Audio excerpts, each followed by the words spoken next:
Hey, Sim, what's up, man? Happy Tuesday.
You guys, give me 1 sec. Finishing up something and we will get started.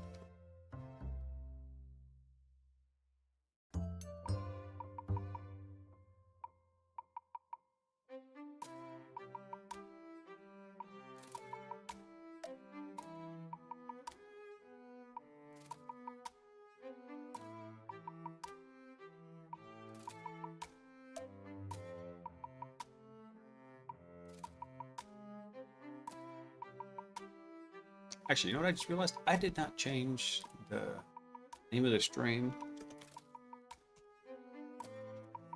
Change that. Actually, I need to change that over to science attack.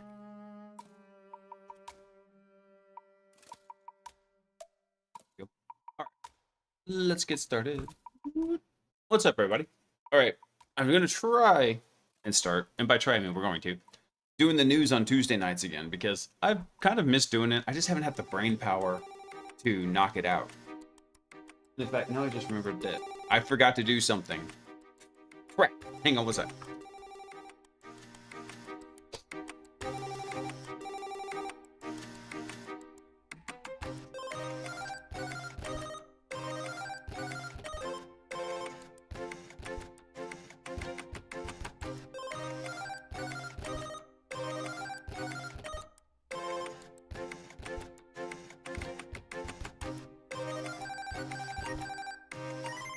Okay, I'm back. Forgot to close the windows, and I was like trying to figure out why it was so hot in the office. So, hey, Essen, what's up, man? Drawing that first blood in the chat. So, I hope everyone's having a good day. Man, I have just been dealing with trying to unravel my parents' finances and getting all their stuff. I actually thought about taking some kind of extreme measures. Would try to get into my dad's laptop. Thankfully, he wasn't super security savvy, so I didn't have to do that. But I was considering standing up Mythic and putting a full C2 payload on it just so I could get into access to some of his stuff. I haven't needed that though.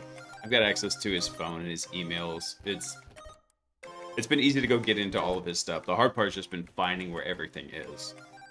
So it was funny because actually what I did is I was trying to track where he had a lot of like recurring bills. There's no list of their bills and everything for them. And so what I did is I literally just pulled like 180 days worth of transactions, and I ran it through a language model. I think it was Rock, and I said, hey, analyze all these transactions and list which ones are recurring and how fast they come through. So it did help kind of give me a bullet point list. Now I still didn't trust the material because it was wrong.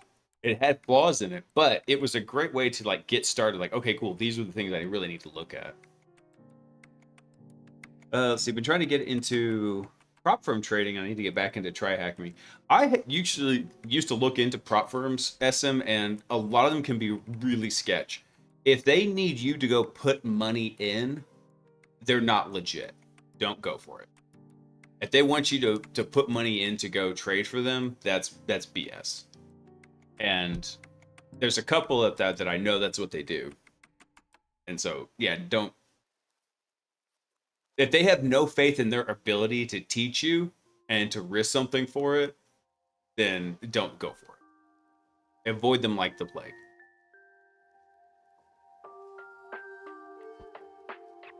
All right, let's see here. Actually, I was looking through this before. There wasn't actually a ton in the news today, so I thought pack it up a little bit and we'll go through last week's that I didn't catch and kind of see what we've got real fast.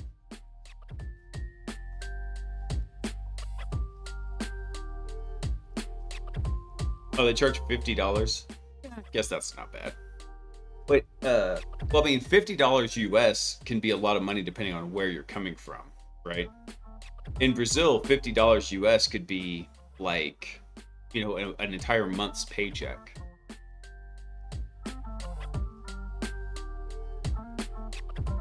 That's cool about refining the strategy. Yeah, I had looked at that when I was a younger man, potentially doing prop firm trading. But now I'm in offensive security. I like it a lot better. All right, so what I did here is I backed up actually to last week. So looking at 2 weeks ago, because I haven't gone through the news in a bit, and today's news cycle is a little bit light. So backed up a bit, try to catch up, get back into the news cycle. Let's see. Oh yeah, by the way, if you didn't see that, Callie's going to be getting a new signing key. So something happened and their app signing key went kaput. They lost access to it, so we had to create a new one. So that's going to be kind of weird. Also, for my DevOps interview, my interviewer said, I wish you talked more. Oh, bummer, man. Well, that can always be a hard thing to kind of gauge, is you do want to... It's just like anything else, right? The best explanation I ever had for knowing how much to write, let's say you're writing a report, or whenever you're giving a presentation, is you kind of want to keep it like a woman's skirt. Long enough to cover everything, but short enough to keep things interesting.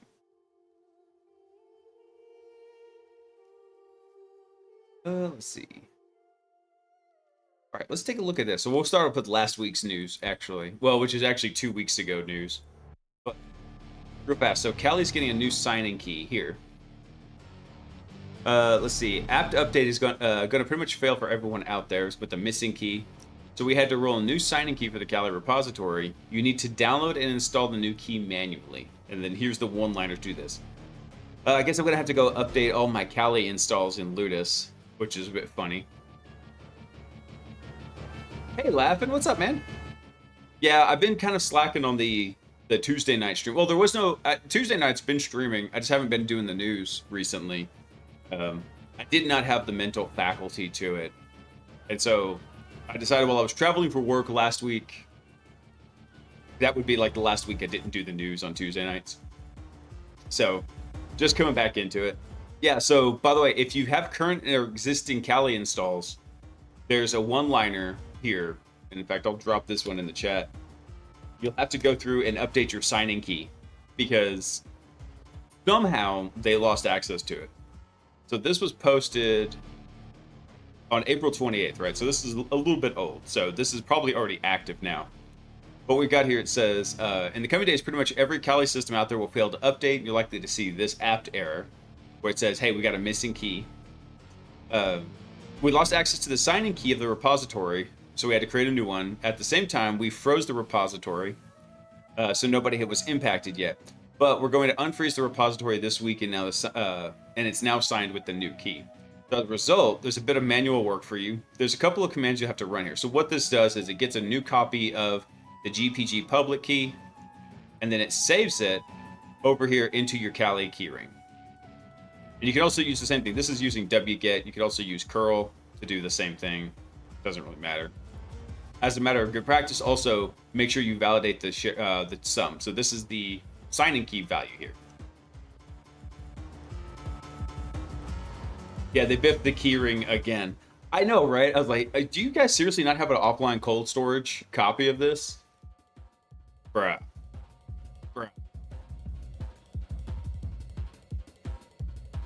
So this quick article here just walks you through it. Thank you, honey. You brought me my water.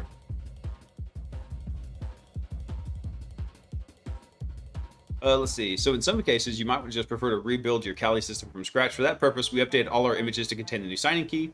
Go ahead and head over to Get Callie. So quick Q&A, because this was the questions that I had too. Was your key compromised and you don't want to admit it?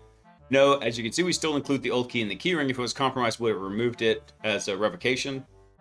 I don't trust the new key. Are you really Callie Linux? The new key is signed by some developers from the Callie team. The signatures are available on the Ubuntu OpenPGP server. You can check it here. Wait a minute. I have the impression of deja vu. Back in 2018, we let the GPG key expire accidentally. So here's an old tweet about it. Everything at OPSEC is held together with bubble gum and duct tape. And hope. Don't forget the hope. The hope is important.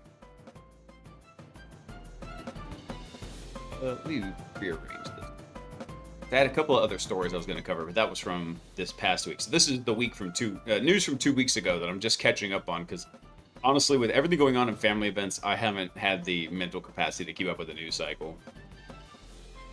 True. Thoughts and prayers. That one time I got charged with a criminal offense on behalf of a WinScribe user. Windscribe VPN defends its no logs claim in court. Molvad done this before with 2023 in Signal. Interesting. What's the story here? My big fat Greek case. So the story begins in 2023 when we received a letter from the Canadian Department of Justice, part of the Mutual Legal Assistance Treaty process, which informed us that I, Yegor Sek, am being charged in Greece for the crime of illegal access to information system. All right. First problem was you're in Canada. Canada's not a real country. It's just a hat for the United States. This was followed by 100 pages of disclosure, which was virtually indecipherable. It might have been in Greek. It showed that an IP address that belonged to one of Windscribe's servers in Finland was used to breach a server in Greece. So given the nature of VPNs, especially ones that value your privacy, some bad apples sometimes use VPNs to commit crimes. Some people will say that's why a VPN should be banned, but that's rather a misguided approach. By this logic, we should ban cars and hammers since 0.00001% of owners of those objects choose to hurt people with them. But I digress. So when Windscribe, or when a Windscribe user does something allegedly illegal, we usually get a subpoena which includes an IP address and timestamp associated with the alleged crime. So we get 5 to 10 of these per month. So since we're a non-logging VPN service, we state the fact that 99.9% of the time, that makes the matter go away since we're not obliged to store logs. This time, something unusual happened. Greek authorities, with the help of Interpol, subpoenaed the hosting provider of the server in Finland in order to get billing information associated with the account, which in that case was me. So this account, much like 100 plus other accounts we maintain with various hosting providers worldwide, is a corporate account, and the fact that Windscribe, a VPN provider, owns the server is very evident. So nothing that occurred thus far is unusual. The next step usually involves a subpoena that is sent to our abuse department, and in a rare circumstance, a server seizure. So none of that happened this time. Instead, they took the only name that appeared on the account, mine, and started criminal proceedings against me, as if I committed the crime. Bro.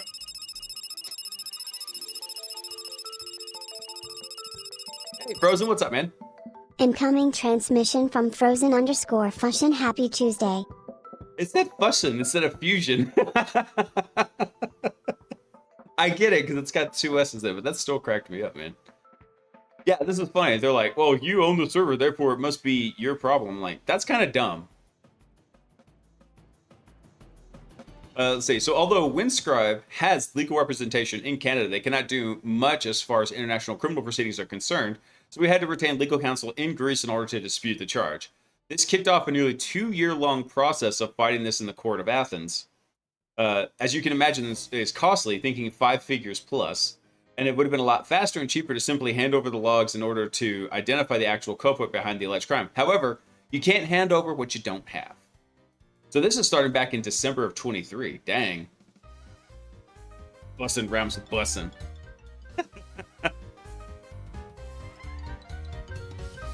Alright, so December of 2023.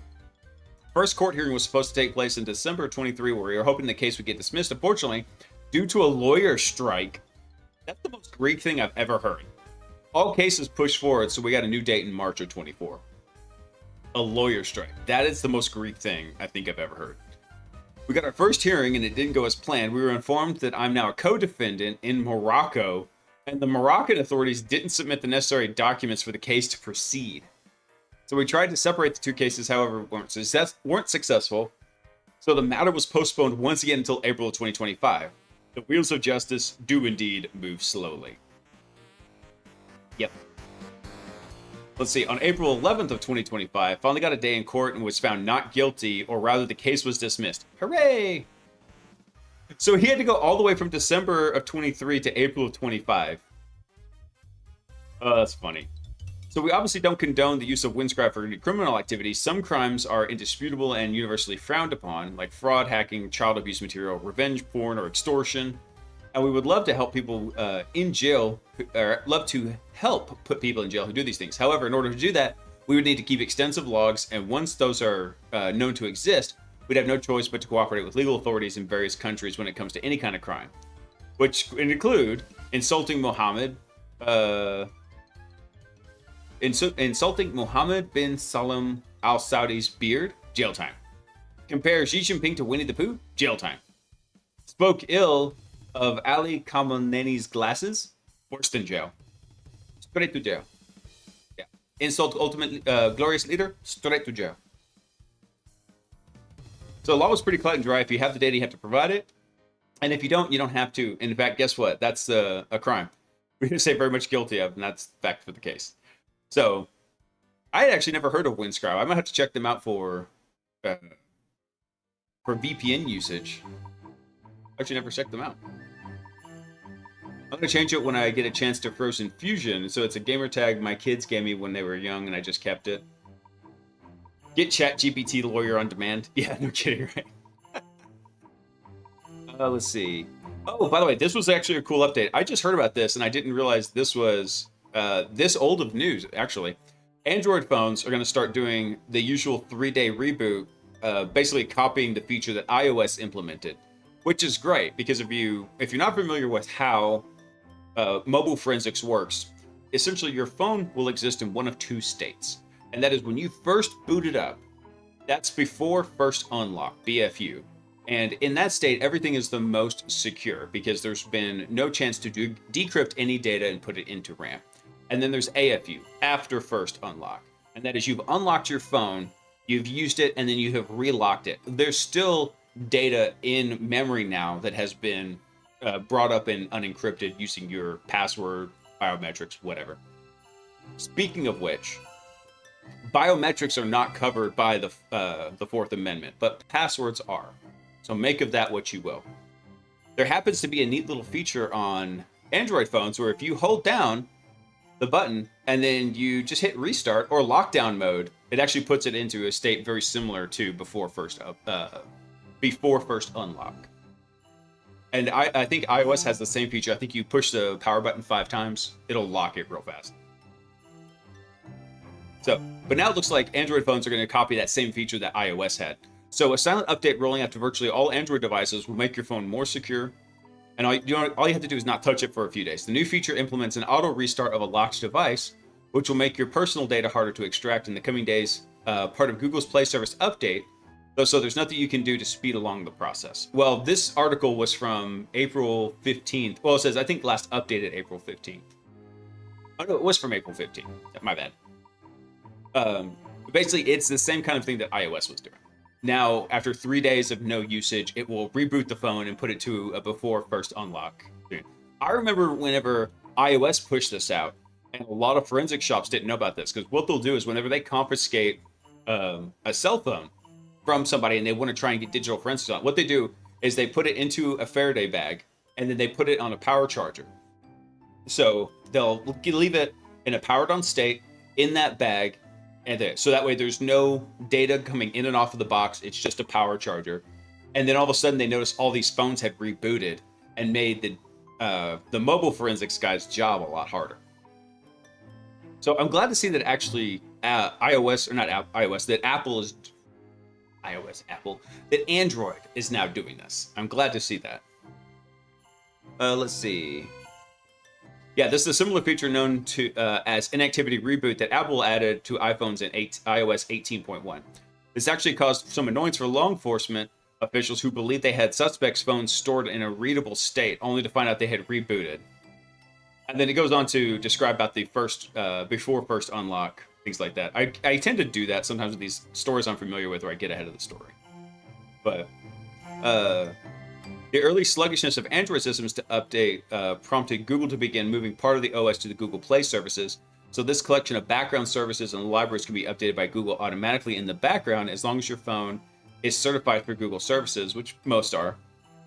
That's why Inactivity Reboot will show up on your phone in the coming weeks with no notification. There's definitely reason to be wary of the control Google has over Android with elements like Play services, but it does pay off when the company can enhance everyone's security without delay. Yeah, that's one of the things that's always so tricky about the balancing of how much control they have and how much do you trust them.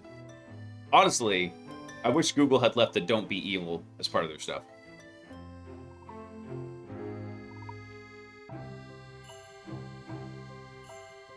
This is interesting. Phishing despite using FIDO, leveraging a novel technique based on device code flow. My dad's using an Android phone that stopped being released in like 2013. It's way beyond end of life, and he's so stubborn about upgrading. It kills me inside, dude. Yeah, I know.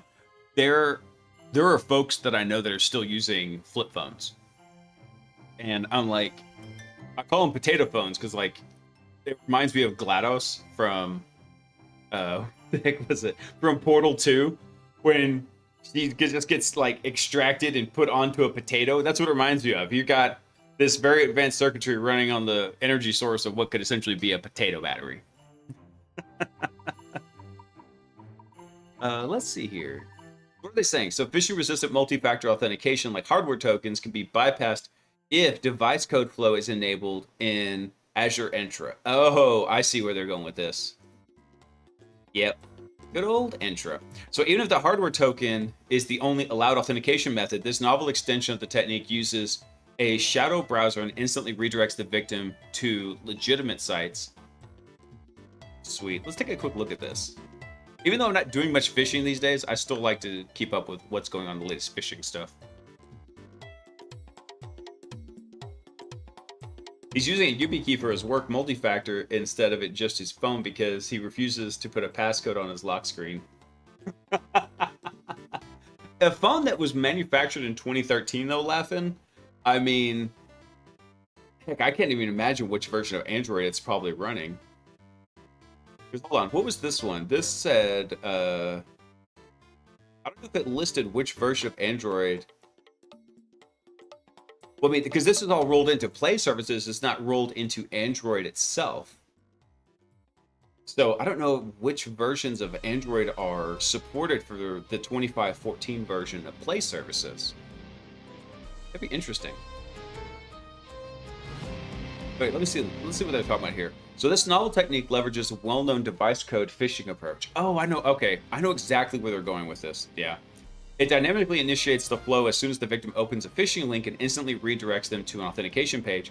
A headless browser automates this by directly entering the generated device code into the web page behind the scenes. So this defeats the 10-minute token validity limitation and eliminates the need for the victim to manually perform these steps, so elevating the efficacy of the attack to a new level. So what makes device code phishing especially dangerous is that no authentication method, not even FIDO, is able to protect against this type of attack. Additionally, the victim interacts with the original website they expect, making it impossible to detect the attack based on the suspicious URL. Yeah. So device code phishing, which when it comes to Azure Entra, is essentially what you're doing is you're getting a code, if I remember correctly, to enroll a device in Entra. And then once it's enrolled, it can act on behalf of a user, if I remember correctly. Hang on one sec.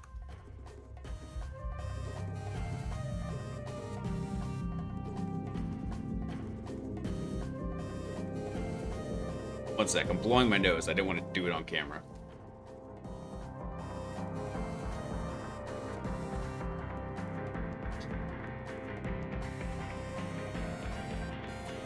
Okay. Let's see. I don't even know if any authentication apps would work on that old Android, but still, he's a software dev lead and knows way better than that. He's just stubborn. No, that's going to be on the Only Hackers. Once I put that site up, I thought that would be a funny thing to do. Just call it Only Hackers. Let's see. Okay, so this is phishing to spite FIDO.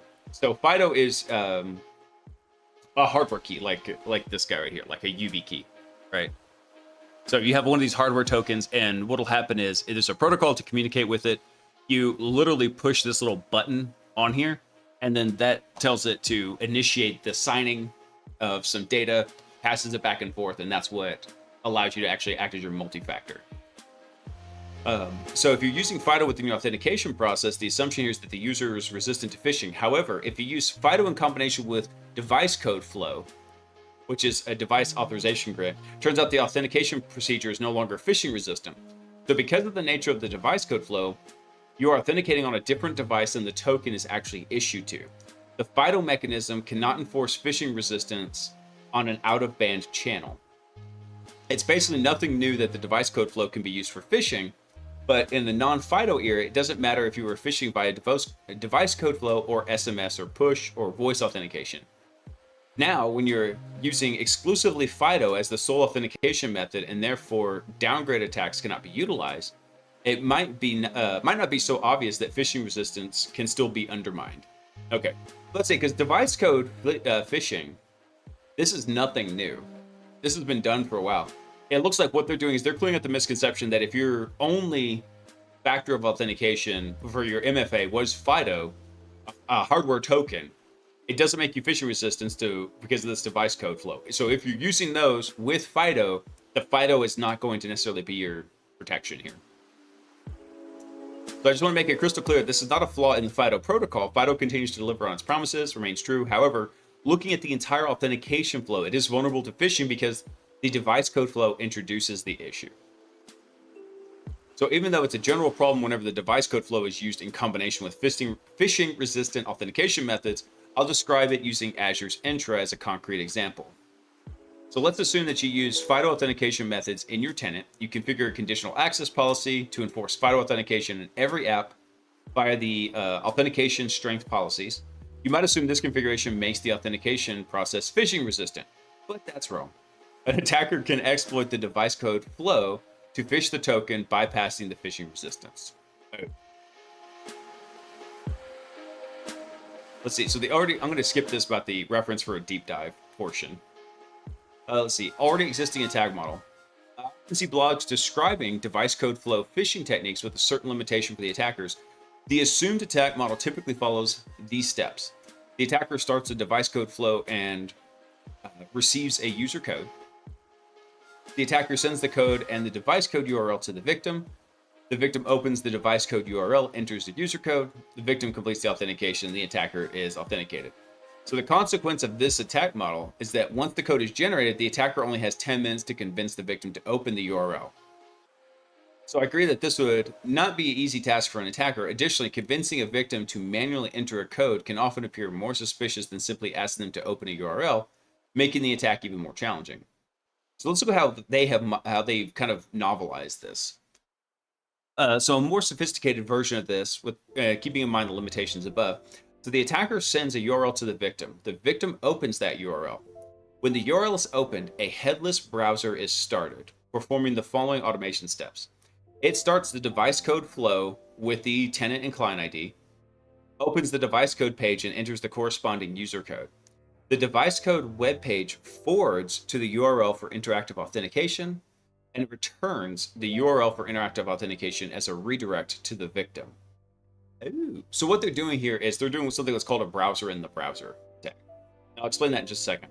The victim is redirected to the authentication URL. Victim completes the authentication. The attacker is then authenticated. So what they're doing is whenever you're connecting, they've got a browser in the background. It's not quite a browser in the browser. So the idea here was, hang on one sec. I gotta get the iPad up. See if this is charged up now. Perfect. I was getting ready to start the stream and I noticed that the iPad pen was not on. All right, so what's happening here is typically, if you think about something like Evil Jinx, whenever it's doing something, right? So you've got your victim computer here, and then on here they've got their browser. And then you've got something like Evil Jinx running here. And then let's say like you've got your Azure Entra server here. So when the user is trying to connect to it, what happens is you trick your victim into connecting to Evil Jinx. Evil Jinx does some subdomain and JavaScript sleight of hand, and actually just handles the conversation back and forth and passing that back to the victim here. So this is strictly a proxying type setup in here for the user's browser. What they're talking about doing is something slightly different, where when the victim actually makes their connection, here on the attacker's phishing box, what they're going to do is they're going to have what's called a headless browser. We'll call that an H browser. So the headless browser sits there and actually makes the connection over to something like Entra and handles it as if the user was here doing this. So they've automated the part where the attacker used to do this. And then as the user comes through and visits it, it automatically handles getting all those device codes, forwarding to the user, having a web page over on the user is being served up, the victim, and then redirecting them by force. And then eventually gets them to authenticate to Entra directly. But what happens is they've authenticated using the device code flow that the headless browser got. So rather than having that 10-minute limitation, they're generating those codes immediately as the user comes in. So that's a pretty cool idea. I am always a fan of automation. So using this attack model, it's just a URL that the victim has to click. Since the device code flow is only started when the victim clicks on the URL, the 10-minute time frame limitation no longer limits the success. Additionally, it eliminates the need to convince the victim to manually enter a code, which is essentially less suspicious. Let's see. So this is a little bit more dangerous than a normal attacker in the middle here. Device code flow phishing is even worse than any other attacker in the middle. I still call it man in the middle. A lot of people don't realize that man is actually a gender neutral term. Kind of funny. Because the victim is using the original website he expects. Therefore, he cannot detect that he is currently being attacked based on a fishy URL. Additionally, the victim might not need to authenticate interactively because a session is still active. Therefore, the victim has almost no time to realize that this is not legitimate, and not to forget that the device code flow is undermining FIDO's phishing resistance. So, that's pretty cool. Let's take a look at the demo video here. Let me see if I can blow this up. So let's see what they're doing here. So they run the phishing server here, and they go to some lure page. So the headless browser is running in the background here. So this is a browser with no UI to it, essentially. It's just running with no interface. So they come through the login. Notice how it's actually going to login.microsoft.com online. So what has happened here is the headless browser has made all the connections over to Entra, has gotten things like the tokens, the client ID, whatnot, has gotten the forwarding URL for that login and sent the user to it. And so it has just crafted this URL. So it's going to the legitimate site, which makes it even harder to detect. So they come through and they log in.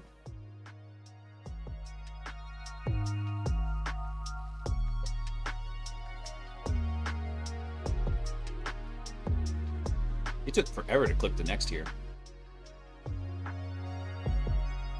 All right, so he logged in. He's using his FIDO key, so we see that. Make sure it's you. It is signed by loginmicrosoft.com.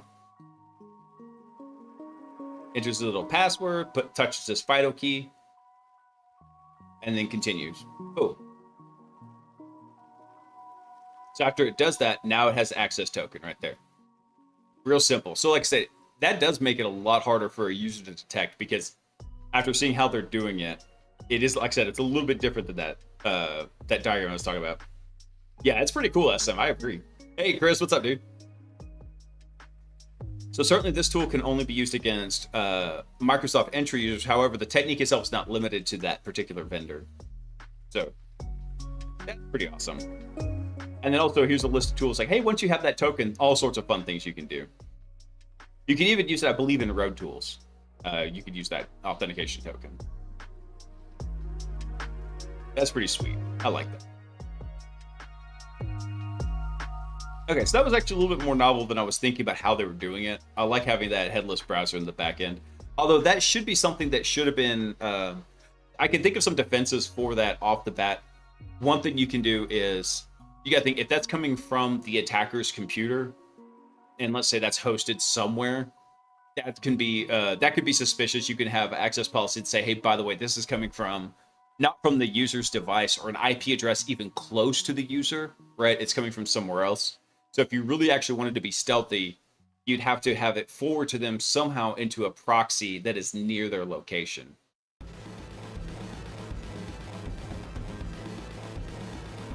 Let's see. What's the next here? Unmasking sleep obfuscation with TT Tracer.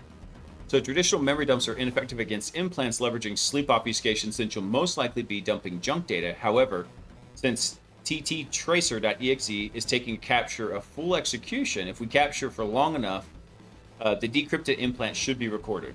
However, you need to be suspicious of a process before you can use this technique, so it's more of an instant response task than something you can find with an unknown bad. TG Tracer is pre-installed on Windows? What? Let me take a quick look at this one. I hadn't seen this. By the way, if you're not familiar with what sleep obfuscation is, it's a way that whenever you've got your C2 implant hanging out on a system, you want to have it doing something but not maybe just sitting idle. So there's tons of different ways I'm not familiar with, but I understand a lot of the theory behind it, where you have your payload kind of sleep but appear active. The idea, like, it's jiggling the mouse or something like that. Not exactly, but you get the idea. It's sitting there and it's not doing anything suspicious. It's sitting there, should be doing like innocuous tasks, just kind of hanging out until it hits the time that it needs to come check in. So if it's checking in every 5 minutes, then it sits there and it does little idle tasks, doesn't do really anything crazy, stuff to just eat up time before that 5-minute check-in happens and it hits again.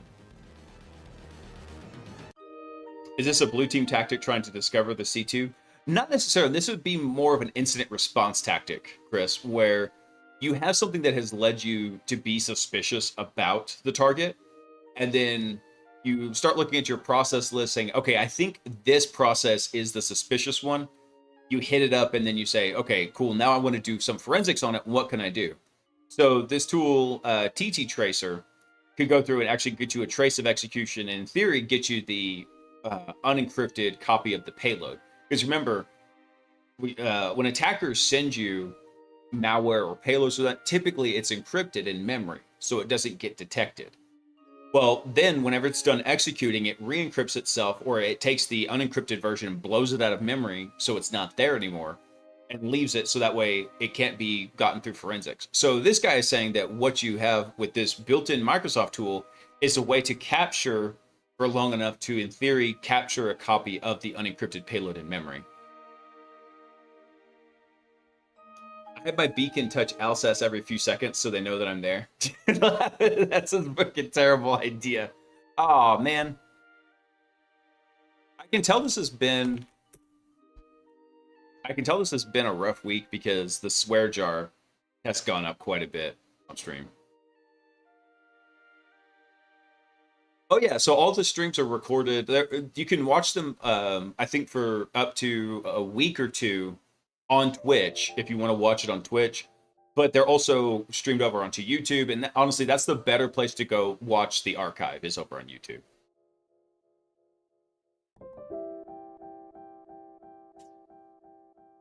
Let's see here. Let's just see what they're doing with this. He gives a basic explanation about sleep obfuscation. So basically, your implant is executed, it encrypts itself, implant stays dormant for a configured amount of time, it decrypts itself, fetches and performs operations, goes back to re-encrypting itself. Which, I mean, this could be true of it. I think it's a little bit oversimplified, but you get the idea. This is the basic flow of what it's doing. So traditional memory scanners have a very hard time against this, since the chance you perform a scan while the beacon is in a decrypted state is almost zero. Hang on one sec, guys.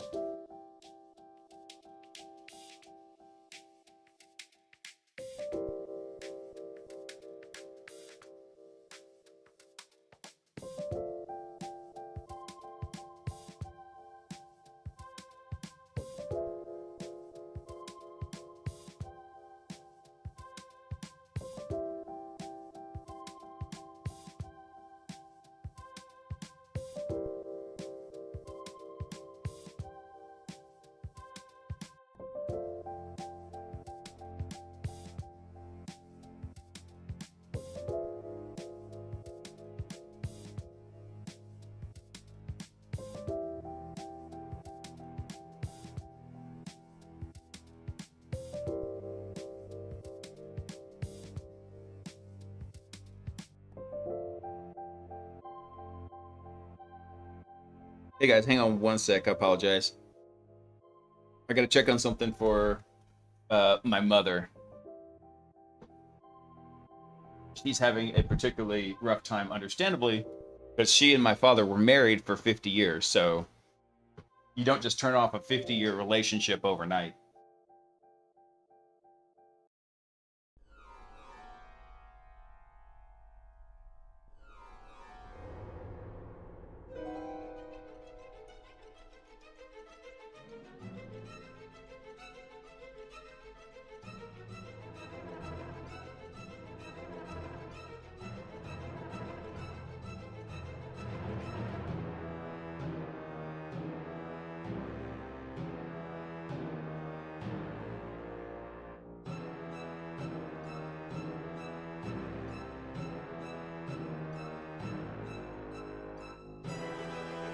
Anyway, guys, I'll be right back.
Bear with me, guys. I apologize for the interruption.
All right, guys, I'm back.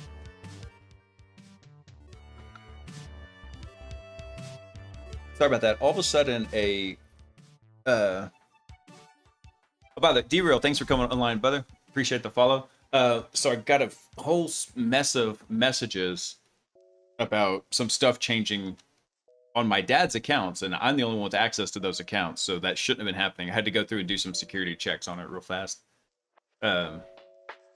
So yeah, thankfully everything looks like it's fine. It looks like it was just standard changes, but it had triggered automated alerts because the accounts have to get changed over to my mother's name. So looks like that's what was happening. All right.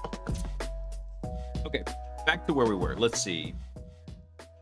So quick recap before I had to take that extended break. So whenever an attacker drops like a C2 implant onto a system, it gets executed. It does whatever initial task it's going to have. It then encrypts itself in memory. It does something to stay dormant for a time period, however long you've configured it for. 1 minute, 2 minutes, 3 minutes, an hour, whatever that is. When it gets to execution, it decrypts itself, fetches and performs operations, and then it re-encrypts itself until the sleep timer runs out again. So trying to find this with memory scanners that are just constantly checking RAM to see what's there can be really difficult. So this guy's saying a built-in Windows tool called TT Tracer can help you get around that. Let's see, there's a Win debug component pre-installed on modern Windows, which is TT Tracer. It captures time travel debugging sessions of a running process. So time travel debugging is an incredible debugging feature of modern WinDebug, allowing you to record a full execution session of a running process and then play it back in the WinDebugger. Nice.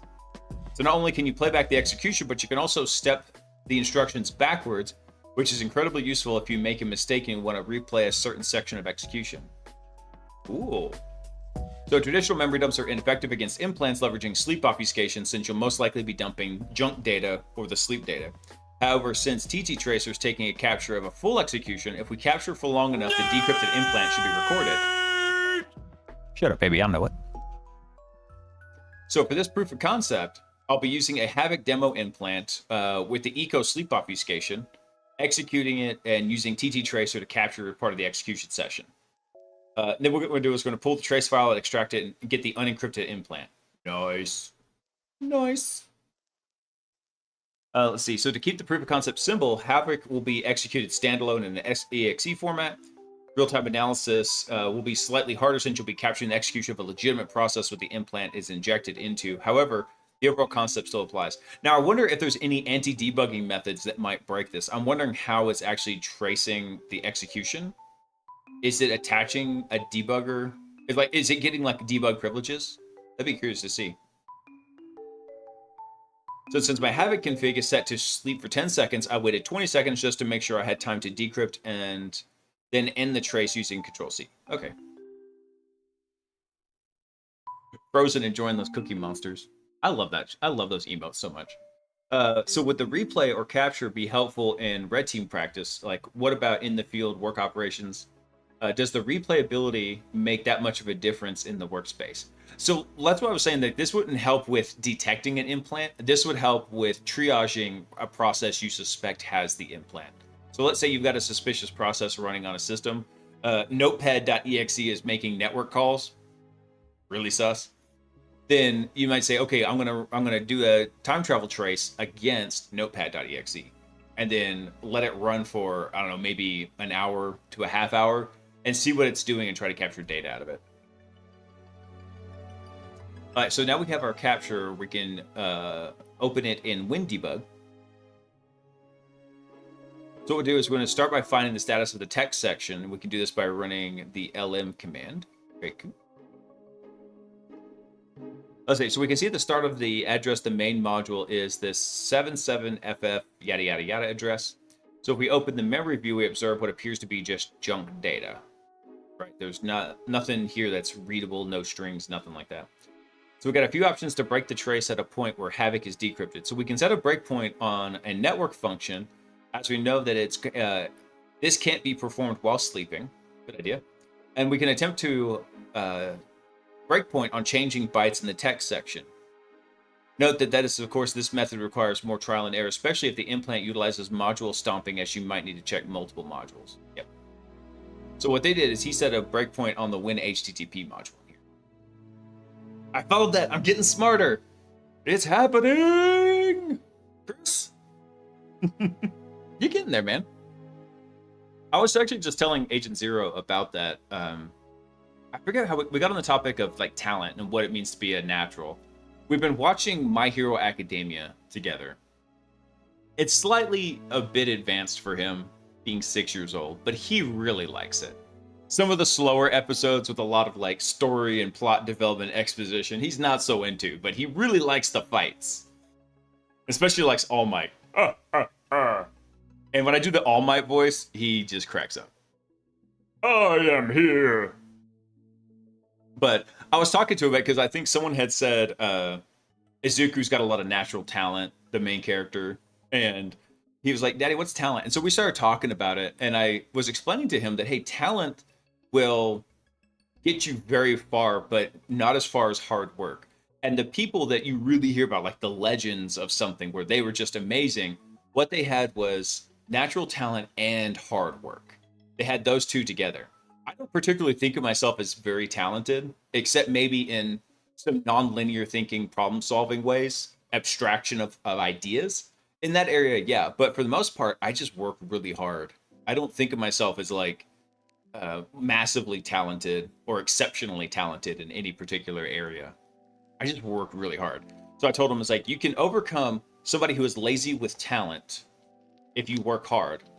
But if you have talent and you work hard, nobody's going to beat you. You're going to be the best. All right, back from, I'm going to digress from that a little bit. Let's see. So we could just dump the text section here, but we can also read out the config. So in Havoc's case, some of it is stored in the data section, and we can find it by using our module address to dump that. That's pretty awesome. So what he does is he basically lets it go through and check it. Like, look at that. Nice. look at the address. Look at the command here. Post to 127001. Post $hello skitty club. That's awesome. I love that right there. Oh, that's funny. Let's see what he said here. So from my limited testing, this appears to be far more effective than taking a standard process dump of a suspected process, not only because we can actually retrieve the decrypted beacon, but also because we can potentially track the actual activities performed by the implant in the execution window. We can trace child processes spawned by the implant. We can perform further analysis for later. That said, I wonder is this actually connecting a debugger to the process? Let's see. It's TT tracer attach a debugger to a process. Let's see what this is actually talking about, like how it actually functions. So time travel debugging allows you to record the code execution of an app or process and save it in the trace file. The file can be played back in the Windows debugger to locate issues within code. Let's see.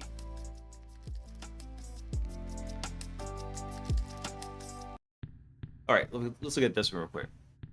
So time travel debugging is a tool that allows you to capture the trace of a process as it executes and replay it both forwards and backwards. Time travel debugging can help you debug issues by letting you rewind your debug session instead of having to reproduce the issue until you find the bug. Time travel debugging allows you to go back to better understand the conditions that led up to it. Yeah, but how's it actually working? I want to know, is it... Because I would assume it's attaching a debugger, in which case, if it's attaching a debugger to the process, then there's some ways this is not foolproof. This is not a silver bullet, because you could put an anti-debugger methods into your C2. Hey, Tiger, what's up, man? I'm just a lazy and talentless lump. Not even true, bro. Let me see. Let me see what else he said here. So it's also worth noting that if you did dump the decrypted beacon, writing traditional YAR rules likely won't help much, since the mechanism of running the YAR rule in memory will run into the same issue as a traditional memory scanner. True. Against real-world actors, this could be quite effective method for dumping C2 information. In my previous role as a live response analyst, I've dumped countless Cobalt Strike configs, and I don't think I've ever seen a real-world actor deploy a sleep mask over 60 seconds. So in a pinch, this could, and I've already probably used it, to grab the configs from the beacon with the sleep mask enabled. Okay. Yeah, it's really hard whenever you've got like, if we're going like really low and slow on something, it'll be several minutes before that beacon ever actually does that callback. APT, what's up, man? So I think that's pretty cool though. I was not familiar with this. I actually kind of want to go tinker with that if I can. Actually, I got a buddy who is an awesome malware developer. I'm gonna ask him about this because I think if you put in anti-debugging methods, one of those being heck, you just have your code automatically connected debugger to it because you can only have one debugger attached to a process. So you attach your own debugger to your process to prevent them from doing it. Hey, I'm glad to be here, man. I had to take a little bit of extended break. I had to go talk to my mom real fast. But other than that, I'm finally getting back into doing the Tuesday night news streams because it really did provide me a lot of situational awareness of just what's going on in the security landscape, and I missed having that. Let's see. What is this? Fatal vulnerabilities compromising DJI control devices. 5 vulnerabilities combined for a total takedown of DJI's RC Plus controller. Oh yeah, that's pretty sick. I like that animation.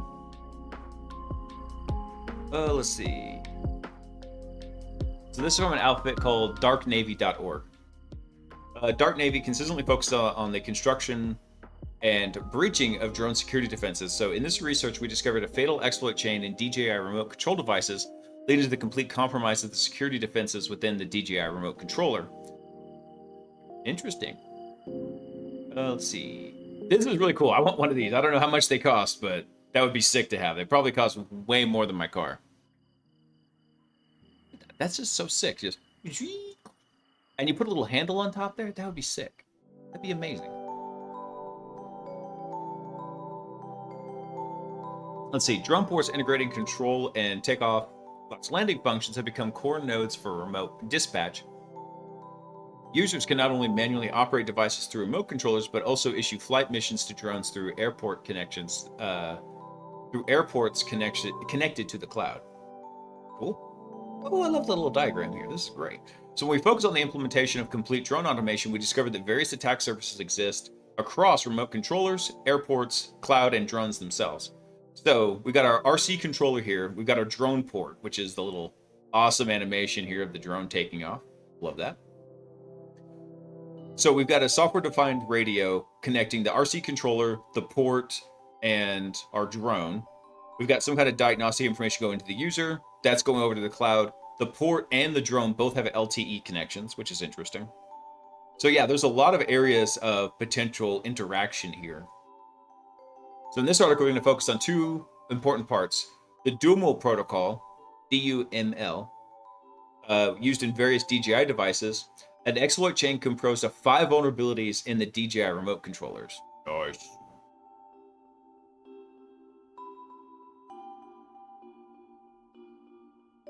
Dang. Ran out of Jocko.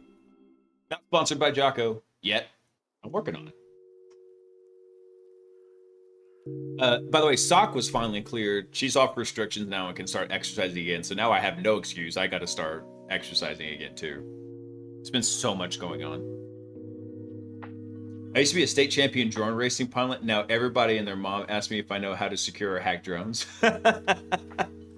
I really thought about trying to get one of those FPV drones laughing and have some fun with it. I have a very small, dinky DJI drone. It can't handle winds over, like, I think 7 miles an hour. It just eats it. But I got in some really cool video doing it. I need to practice flying it some more. It was a lot of fun. All right, let's see what they're looking at here. So what is the DUML protocol? That is the DJI Universal Markup Language Protocol. Is one of their DJI's core protocols used for communication between various DJI devices and between different components within DJI devices. So the unified DUML protocol format enables DJI devices to process various messages from different channels more effectively. So we analyzed Dumal-related programs on multiple DJI devices and conducted in-depth exploration or exploration of the protocol content. Let's see. Dumal supports multiple versions of the protocol format and communication channels, so each version has corresponding codecs responsible for encoding it into a binary format and recovering it. So the encoded content includes a new header carrying information such as the protocol version, the length, and the checksum. Ooh, the length is always interesting. Because anytime you can start messing with that, shenanigans may be had. Dumal data packets include the following key fields. So we'll have source machine, target machine, sequence ID, some attributes, a message ID, and a payload. So under black box testing conditions, it's difficult to obtain the DJI JSON file and therefore impossible to know which is a valid message ID. So that makes it challenging to analyze the functions interfaces provided by the device. So we discovered a difference in Dumal response packets between normal functioning interfaces and non-existent ones. Therefore, we can probe for valid message ID values using a method similar to a network port scanning. Oh, nice. Let's see. If you ever do get an FPV drone, let me know. It's the toughest learning curve, but I'm happy to help. All right. That'd be sweet, man. Yeah, my father-in-law is always real big into racing everything, hence the ATV racing. Trying to get me to go buy an electric dirt bike because, like, Pops, I just had to spend a lot of money fixing the air conditioner and the, and my freaking chimney on the roof. They were both in pretty bad repair, so I was like, there went all of my electric dirt bike money.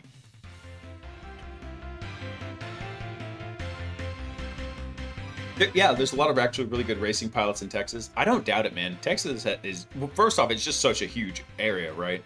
But I see videos of those guys going through and like whipping through abandoned buildings, and I'm like, I have no idea how they're processing so fast. They've got just sick reaction time going through that. And to think about that too, I was like, there has to be some latency too between the signal coming from the drone and then just the render time of the video signal.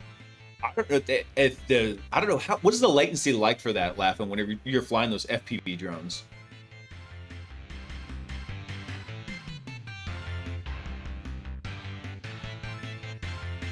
Because that is something I am really curious about. There's a little bit of latency, but most of it is analog video, so it's pretty quick. Oh, snap. Okay. I had assumed it was digital, which would have added a lot of overhead to that. But if you can get away with doing it in analog, then yeah, it's going to process much faster. Awesome. Let's see. All right, so let's look at this. So we discovered a difference in Dumal response packets between normal functional interface and a non-existent one. So we can probe for it like we did a network port scanner. So one attribute within attributes field in the Dumal packet processes a packet upon reception. So with this attribute set to a specific value, Dumal handler will first respond with the ACK data packet, corresponding message ID, yada yada. That's pretty cool though, because you can basically just iterate over the message IDs. Nice. So by analyzing a list of functionalities supported by the device through Dumal, we can further examine the attack surface exposed by the device and identify potential security issues within those. However, Dumal communication requires the device to establish a connection with the device controller by the attacker. There's recently, in the past 3 years or so, figured out how to send digital pretty fast. I kind of got out of the hobby before getting to enjoy it. Oh, yeah. This is the kind of controller that actually I want right here. The one I've got is the kind where you have to actually use the cell phone. So I'm using an old iPhone 10 that I just connect to the controller. And it works out pretty decently, but I want one of these. I want one of these fancy controllers. I just don't know when I'm afraid to get one. Let's see. All right, so for the remote controller, DJI remote controllers and drone ports communicate with drones over long distances for controlled data transmission through the OcuSync protocol? I'm going to go with Oku. So if we can take over a remote controller or a drone port, it would undoubtedly help us further research our drone operations. So we bought a DJI RC Plus remote controller. So the DJI RC Plus control or runs a customized Android system that can install APKs. What? I smell shenanigans. So it includes a large number of DJI services ranging from the application layer DJI Architect to system services related to drone control and further down the DJI TA, which is the trusted execution environment, or within the trusted execution environment. Gotcha. Nice. I didn't know they had a trusted execution environment. I have one of the original Mavic Pros, and it's on the phone the same way. I really wanted one of the Mavics because I was trying to find something that could have a long flight time, um, or potentially be able to land and swap batteries real fast and have a long flight time. When we go to the cross country ATV races, the adults race for an hour. So I wanted to have something that with only one landing, I could be able to swap batteries. I could fly and record the entire race. But unfortunately, it was just too expensive. The Mavic 2s. Oh, what were the cost of them? DJI Mavic. Are they up to the Mavic 4 now? No, I think it was the Mavic 2 Pro. I think that was the one I was looking at.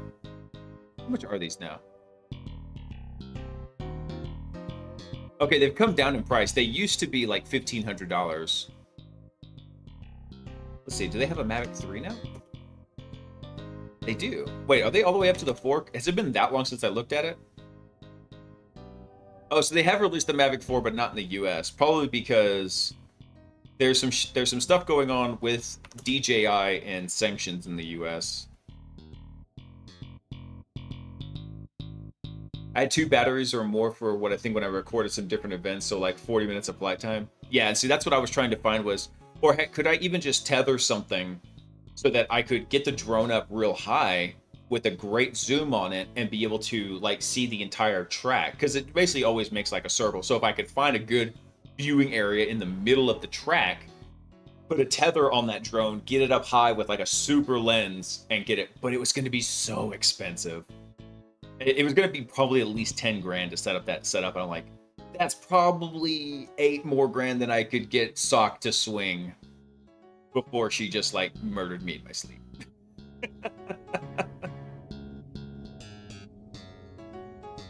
Let's see. I want to see how much these. I'm just curious how much these cost. What's the cost on this now?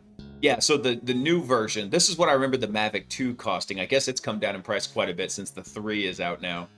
What's cool about these, though, is this camera right here can actually be swapped out. At least it could on the 2. I don't know about on the 3. That'd be sweet. Look at this. What is this kit here? Yeah, with 2 extra batteries. The upgraded controller. Yeah, $4,800. I'm like, yeah, I can't. For a hobby, I can't swing that. I can't. That is a bit too much. Better just build a big ass pole for that price. Actually, that's not a bad idea, Laugh, and just put a big ass pole with a camera and a telephoto lens that I could remotely control and just put it on a tripod. That might be the better solution. Actually, there was one other thing I had actually thought about doing was the Mavic Pro, you could actually get a thermal imaging camera on it. And I thought, because occasionally people do go off track, if we ever had to do a search and rescue, I thought that could be useful for that. Okay, cool. We don't know where this rider has gone. Let's send up the drone with the thermal imaging and we'll go find them. That was one of the other things I had been thinking about. All right, let's look at this. So the DJI RC Plus has built-in multi-layered security mechanism for drone remote control. So at its core, the device root key is stored within the trusted execution environment. It's called the root key because it serves as the foundation for a large number of critical keys in the system.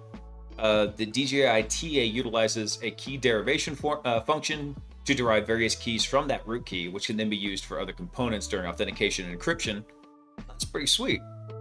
This application allows for a more convenient and efficient management of various keys within the system, and the security of all these key components depends on the security of the root key. So naturally, the root key receives more protection and is used exclusively by the DJI TA and is never transmitted out of the trusted execution environment. Let's see, when it's not in use, it is encrypted using the hardware unique key and is stored in the device's high security storage area. Let's see, there's also a replay protected memory block, or the replay protected memory block. So it makes it difficult for attackers to obtain the root key, even with advanced chip level physical attack capabilities. It'd be cool to see if somebody could ever glitch that key out. Let's see. Let's look at the first of the vulnerabilities here. So they had one new CVE they called In Day. Let's see. So we analyzed CVE 20963 in the most unforgivable vulnerability exploitation of the Dark Navy Insights. So this CVE is a parcel mismatch vulnerability in Android class, a particular Android class for work source. So by exploiting this vulnerability, an attacker can achieve launch anywhere capability to send arbitrary intent with system privileges. Ooh, nice. But why can the already patched exploits still be exploited in new DJI-RC pluses? So although Google has released a patch for the affected Android versions, which was Android 11, 12, and 13, this vulnerability was actually introduced in early Android 9. So at this time, Google had already ended security patches for Android 9 and 10, so any vulnerability in these two versions would no longer be updated. Oh, don't tell me that. And the system version of the DJI-RC Plus is Android 10. RIP. So therefore, we leveraged the end day on the DJI-RC Plus to gain launch anywhere control capabilities, allowing us to send arbitrary intents with system privileges. I forget. I knew what our Android intents were back in the day when I was actually looking at Android exploitation. I do not remember what they're used for now, though. Otherwise, I would extrapolate on this. Let's see. So with launch anywhere capabilities from that intent, we have arbitrary system file read and write. So the impact of sending an arbitrary intent with system privileges might be limited, but we discovered that the system application setting app provides a root path file provider, which allows access to any file under the root directory. So by combining launch anywhere with that root path file provider, we achieve arbitrary file read and write to the system privileges. RIP. Let's see. So in the number 3 here, in the Android system, not only are different permissions distinguished by the user ID, but SC Linux is also used for more fine-grained file permission management. So, through rules, it restricts only specific context processes paired with the files labeled to access each file. However, they have it in permissive mode. Bullshit, I can't hear you. Sound off like you got a pair. You're so full of crap, Frozen. You can totally hear me. SD Linux is one of those things that it is awesome if you use it correctly, and it's worthless if you use it incorrectly. So in the RC Plus... Shut up, baby. I know it. Hey, band, what's up, dude? Let's see. In the RC Plus, SD Linux is not configured in enforcing mode, so its protection is actually ineffective. Yeah, it's usually what you see a lot of any system using SD Linux. Unless they spent a ton of time actually fine-tuning it and setting it up right, it's not much of a deterrent. This allows us to use a very old 2017 exploit technique overriding the optimized DEX bytecode file in the Dalvik cache. RIP. This transforms arbitrary system files to read-write into arbitrary system code execution. Furthermore, because SC Linux is not enabled, the trusted execution environment driver, which in system app context originally could not be accessed but becomes accessible to us. Ripperoni. So at this point, we've obtained the ability to interact with the TA in the trusted execution environment through these vulnerabilities in the Android side. That's why it's really hard. I really like the idea of Android being so flexible. You can put it on devices like this, but at the same time, if it doesn't get software patched, there's a reason why I don't call it Internet of Things. It's the Internet of Trash. That's what IoT really stands for. Hey, man, just getting back to doing the news, brother. I've missed doing the news on Tuesdays. I just did not have the brain cycles with everything going on with the family to rock the news. So we're actually back a little bit. This is news from 2 weeks ago, and then we're going to hit this week's news, which was a really short cycle. I like your definition of IoT. That's exactly how it is. Internet of Trash. I was on a penetration test one time, and they wanted me to get into their Wi-Fi. They had pretty up-to-date modern equipment. I could not capture a handshake to save my life while I was trying to get into their Wi-Fi.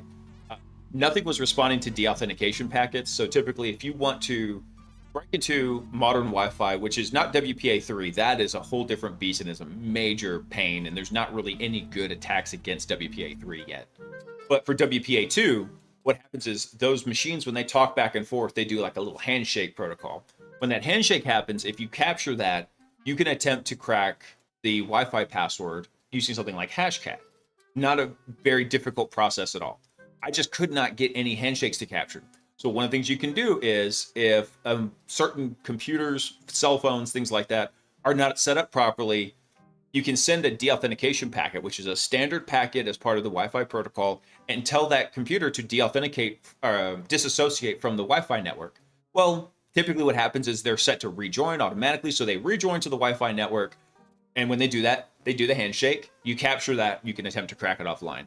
I was at this one client and I could not get any of their systems to deauthenticate. It was driving me crazy. So as I looked at a list of like all the clients I could see talking, analyzing their MAC addresses, seeing like where they came from, I noticed that there was a MAC address hardware identifier for an Ecobee. I think it was an Ecobee thermostat. And I was like, that's an IoT device. Internet of Trash. So that one did accept the deauthentication packet. As soon as I sent that, I captured the handshake and then was able to go crack their Wi-Fi. All because they had to have a Wi-Fi enabled thermostat.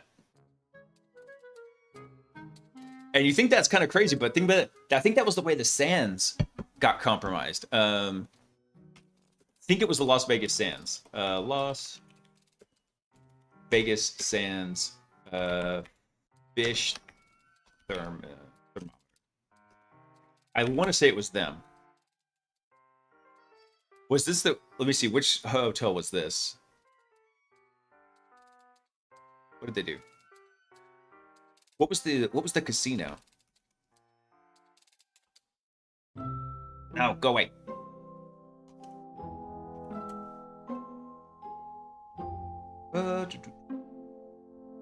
They don't list the casino in here. I'm pretty sure it was the Las Vegas Sands, though.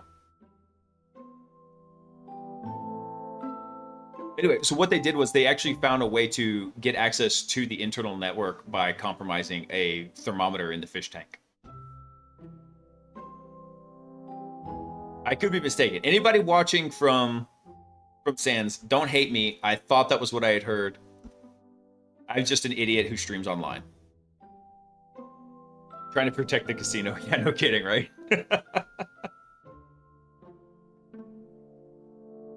Yeah. So what they did was they were able to compromise the fish thermometer and use that as a pivot point to get into the internal environment. That was how they got in and stole a whole bunch of data out of that. I saw a casino with a printer public facing once, bro. Yeah, it is pretty ninja, Chris. I thought it was pretty sweet. Let's see. So hold on, I gotta remember something real quick. Where was TA in this?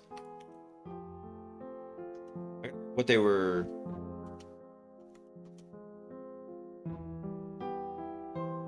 What do they define TA in here? Because I remember TEE was the trusted execution environment.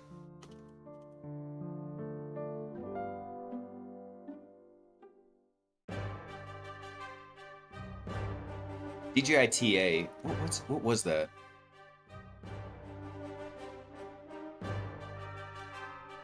Yeah, not going to worry about it. Let's come down here, but... All right, so to achieve arbitrary code execution within the TA, bypassing ASLR is a crucial step. So we discovered an out-of-bounds array access vulnerability in the DJI TA, which allowed for outbound reading and stack data, returning it. Maybe trusted applications? Maybe that was TA. I couldn't remember where they had defined it here earlier. But so through this out-of-bound vulnerability, we can dump the return address of the stack, leaking the TA's load address, and thus bypassing ASLR. RIP. I don't think it was the name of the drone band. It was something in the Android operating system that they were running on the... it was something on the Android operating system they were running on the remote controller where they were doing this.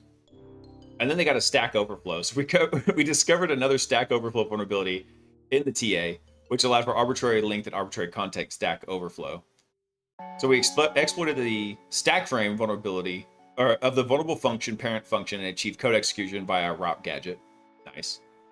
So they read the root key located in the RPMB, decrypt it using Huck, copy the plain text root key out for the output buffer, and ensure the program returns normally. So by combining these 5 vulnerabilities, we achieved arbitrary code execution within the trusted execution environment of the RC Controller Plus and obtained the remote controller's root key. RIP. So with the root key, we can derive the various keys used by the remote controller to authenticate for the encryption, thereby enabling further analysis of the communication protocol. Nice. I'm hoping they come up with something really cool about that. Like if they find actual vulnerabilities in the communications protocol. I mean, now granted, also the communications are all.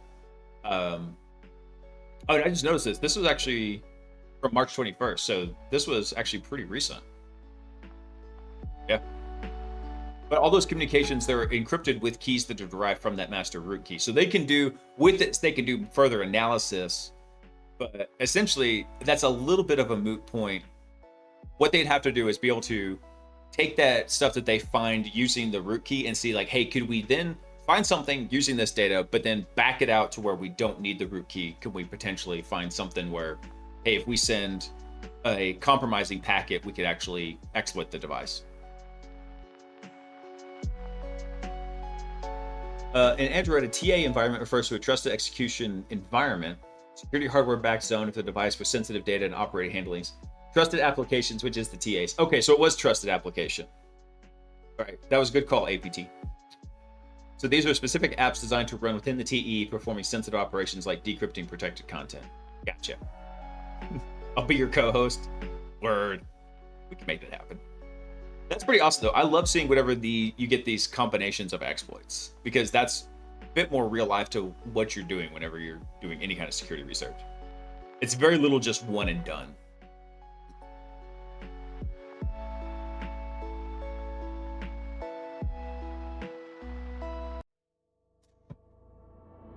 The W team, yeah. I know some of those words. I had dug into doing some Android research, but honestly, it just didn't hold my interest. I really like being in the security side, being on the weaponization front, where I like taking cool ideas where these researchers are doing this and making them practical, or finding novel uses for them and like actually doing what is essentially the version of run and gun in these environments. You know, I'm not going and building cool new weapons. I'm taking what's available and trying to use them to the best of my ability. I know all those words. So many words. I bet you know a lot of four-letter words, man. Let's see.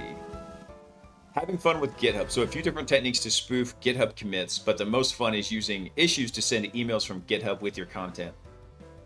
Right for phishing campaigns. That's pretty cool.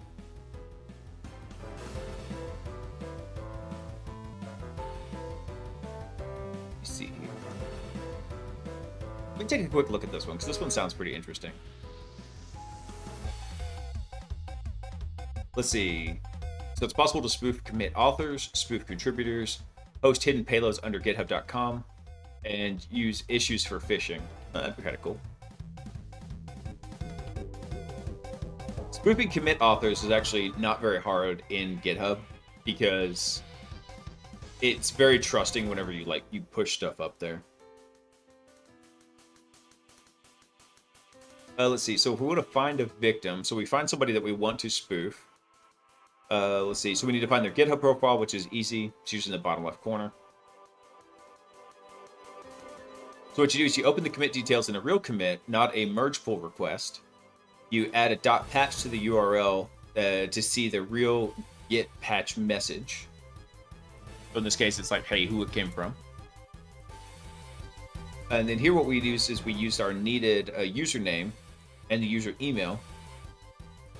And if we wonder why it's written like that, we're going to see shortly. So spoof some commit. So what we can do is we can create a new repository and check out via, or create a new repository and check it out via the git CLI. Make some nice commits and push them with another user.name. So let's see how they do this. So what it is, use git config to just change his username and his email. We do some code, we git add star, we do commit hello from Thomas. And so now it looks like the commit came from this other guy in here, Thomas Sim. And I've seen people do this before. Actually, I saw some malware being hosted like this where they were doing fake commits on there. Are you attacking more cloud infrastructure now? It seems more and more common things. That's one of the areas I'm working towards. One of the reasons why I've been working so hard to get Hackbot to a good state where I can start extending it with new things is I've taken some development courses on doing Azure, like Azure offensive security stuff, offensive tradecraft. And I want to actually, I've got another course that's on deck. And as I go through that and I learn those things, I want to be able to bring those over into Hackbot and let it do its thing.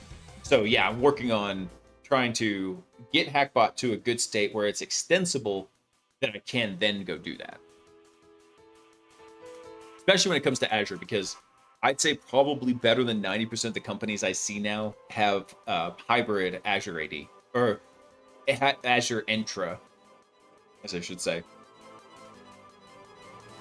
What course are you doing for Azure? It's the one from cloudbreach.io. So it's just cloudbreach.io. These guys here.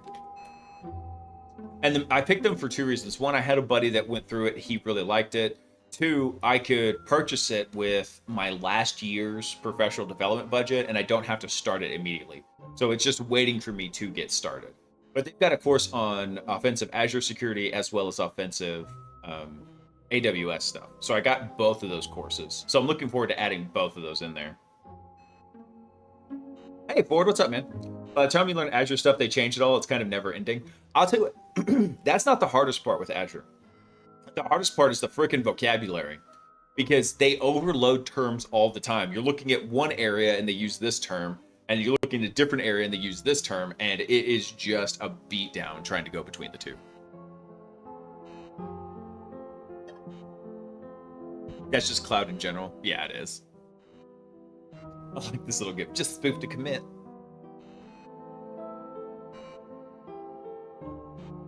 Oh, that's funny.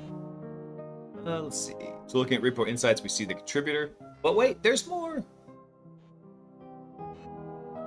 Unverified commit status. So if we look at the commit history, we see there's a status showing if the commit could be verified and bound to the user. So for some spoofed users, we see an unpleasant unverified status. This happens when the users has the vigilant mode enabled and commits must be signed. So one might argue that this is a warning, has poor visibility. However, it is there.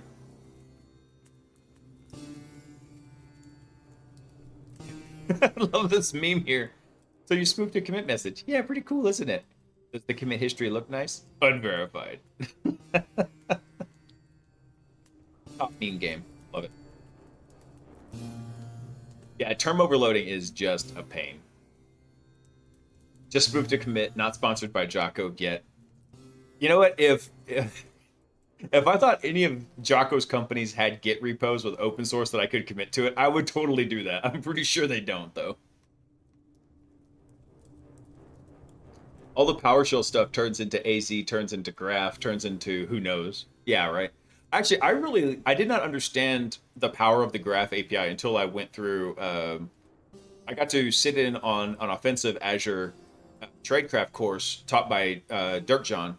And if you're not familiar with who he is just an absolute awesome guy. I think that's... how do you spell his name? I forget how to spell it.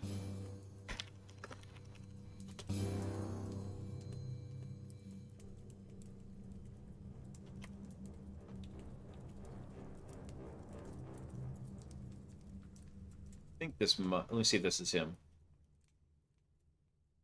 I don't think that's him. Hold on. Let me find it real quick. Let's see.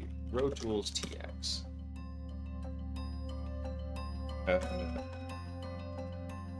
Azure Security. Let me see if I can find it. Yeah, here we go. There's Dirk John. Yeah, this guy. Has made lots of cool tools over the day. He's the guy who actually wrote Bloodhound Python ingester. So super smart guy. I got to sit in on training with him on doing offensive Azure Tradecraft, and it was a very intense course, but it was a great like boot camp, getting a lay of the land and finally starting to understand stuff. Dirk John is the insert 7th critical tools guy. Yeah, no kidding. Like LDAP domain dump, Midem 6, Road Tools, which is really great for interacting with a lot of the. This is the. What did he say? Road actually. Rogue Office 365 and Azure Active Directory tools. Yeah, Road Tools. Roadhouse. You see, Bloodhound Pie supports BHCE now. I did not see that, laughing actually. You know, hell, since we're here, let's go take a look at it.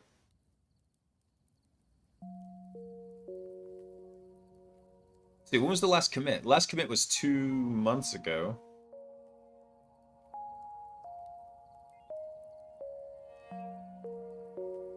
Let's see. 19 commits ahead of 6 commits behind Master. Okay. This branch is the only branch compatible with Bloodhound CE. Okay. Very cool. Road tools for when you're on the road. Roadhouse.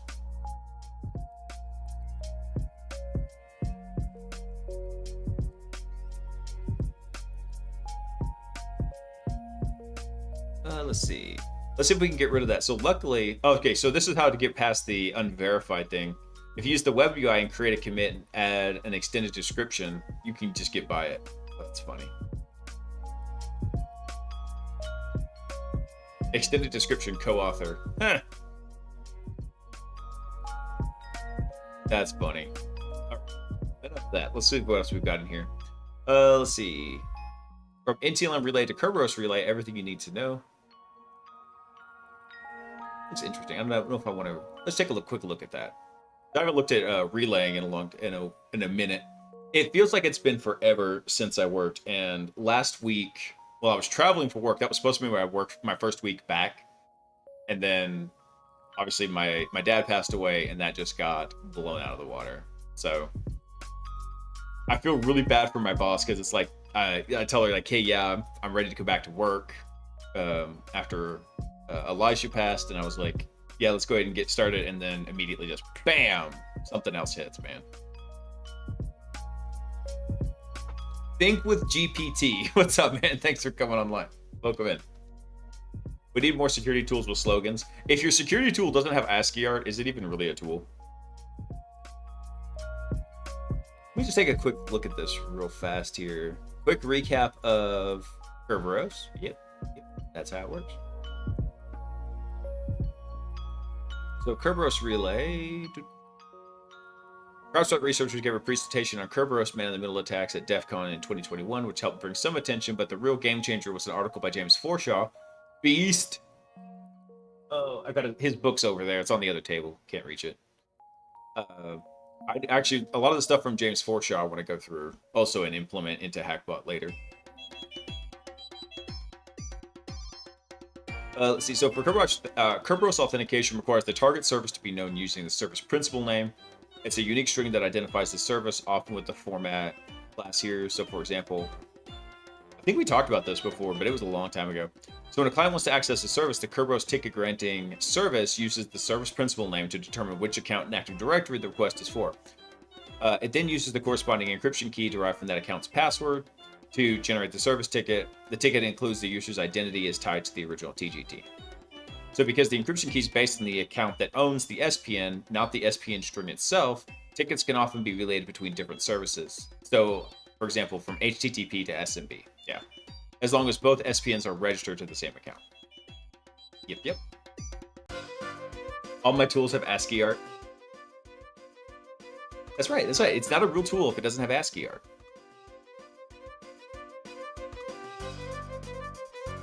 Let's see. So with this said, Kerberos relay attacks are conceptually far more straightforward than NTLM relays. Fundamentally, they involve intercepting an AP request, which is the critical message sent to the client to a service to authenticate its identity and gain access.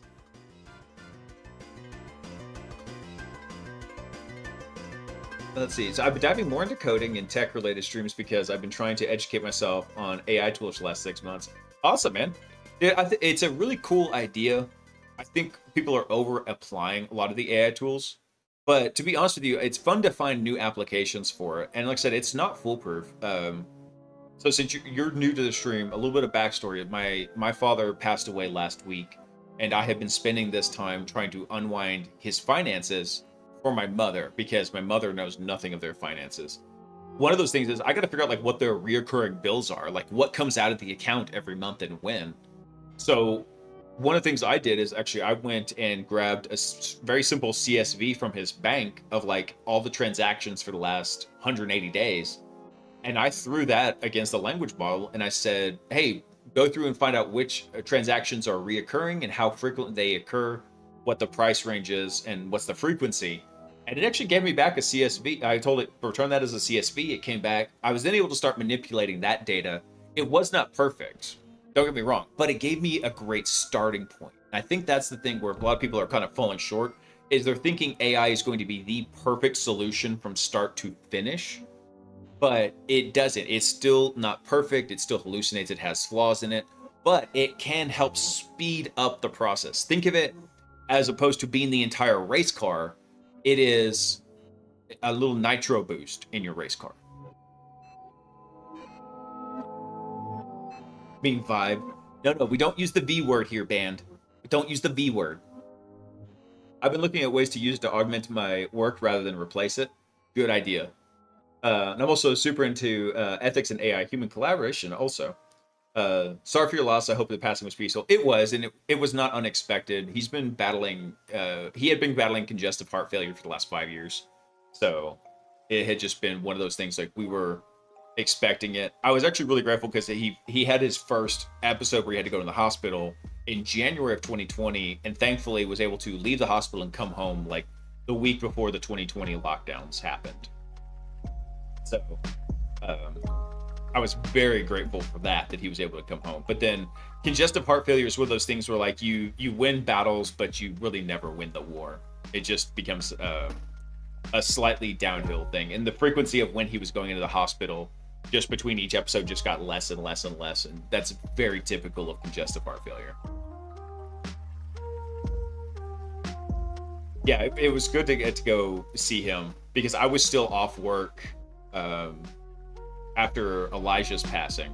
So I was able to go see him, spend time with him a lot. Excuse me one sec.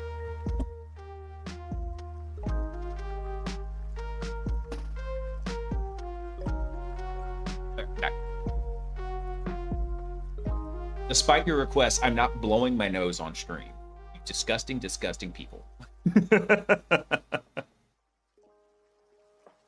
Okay, here, I'm going to drop this article in the comments because I don't want to go running through this for too much longer because we only got about an hour left in the stream. I did want to finish today's, last week's news and then this week's news. We need it. No APT. Now, get APT. I could sell the napkins. Oh. I'm going to try not to make vomiting sounds just in case anybody's a sympathetic hurler, but no. No.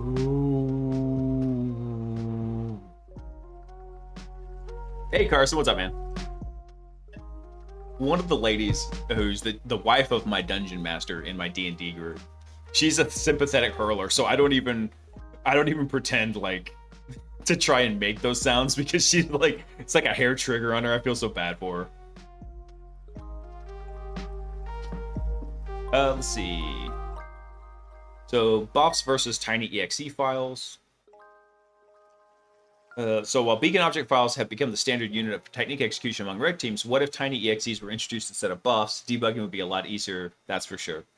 Yeah, but the problem with I think tiny exes is they typically are a little bit easier to detect than a beacon object file. Let's see, a lot of bloat in the exe has just basically been linked to C runtime, so linked dynamically to this DLL, plus 40-line stub, and depending on the size of the program, you can shrink a whole exe to roughly 3 kilobytes. You keep the convenience of normal C code execution while maintaining BOF size levels, perfect for in-memory execution and low bandwidth beacons. It's got a demo up on...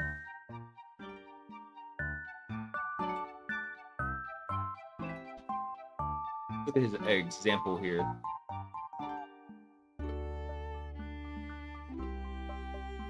So what we've got here is very basic C stub code that he's working with. Creates a module definition for the Windows DLL usage. Okay. Script writes a def file next to the DLL. Man, I really want to go through the maldev course too.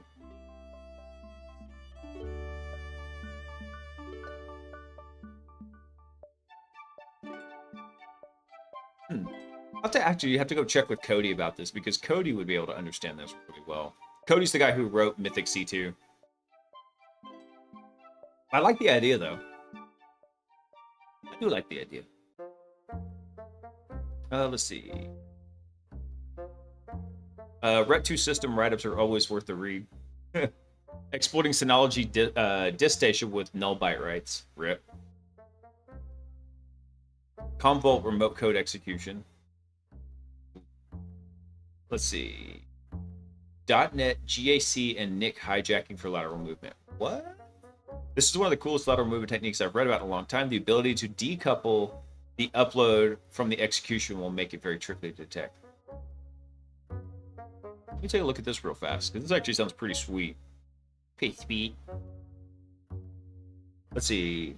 .NET network framework dependencies follow different search paths than the traditional DLLs and don't always follow the first found, first loaded rule. So 2 new repositories exist as part of the alternative research path, which is the global assembly cache, which stores shared .NET assemblies and helps manage versioning, and the native image cache, which holds precompiled assemblies to improve performance. So this blog documents techniques for hijacking both the global assembly cache and the native image cache for lateral movement, elevated persistence, and other nefarious but legally authorized things. Nice. Let me just look at the hijacking method here. I want to see this. So this approach involves taking an existing .NET assembly in the GAC, modifying it without re-signing it, then replacing the assembly in the GAC. So strong name verification will fail, but the assembly will still be loaded without issues. One major factor to the success of this technique is whether there's a native image for .NET assemblies in the NIC. So if a native image exists, then the modified GAC assembly will not be loaded, as the native image will be loaded instead. Interesting. So basically this is like a cache poisoning technique.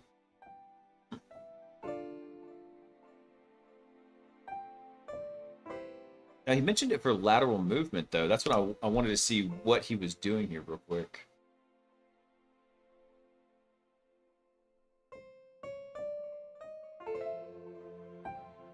I mean, in theory, you could do this if you had remote access to the system, like you wanted to go through, poison something on the remote system, and then wait for it to execute. I like that idea. Let's see. Oh, by the way, hey, think with GPT. This, if you're interested in the security side of AI, this might be interesting to you. Some of the guys, a lot of times you'll find these, what's called a damn vulnerable X, whatever that is, and it's a tool implemented to make a purposely vulnerable in every way possible system implementation. This one's a damn vulnerable MCP server. Oh, that's pretty cool. Let's see. MZ bypass via RPC hijack. This technique exploits COM-level machines. COM-level mechanics. AMZ uses delicate scans.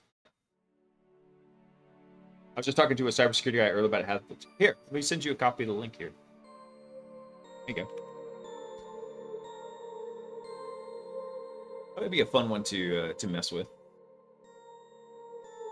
Always interested in some new AMZ bypasses. Let's see. Oh, it's a prime encryptor. Flexible dynamic shellcode encryptor designed to generate encrypted shellcode using multiple encryption techniques. Let me look at that real fast. Always interested in new ways to encode my shellcode.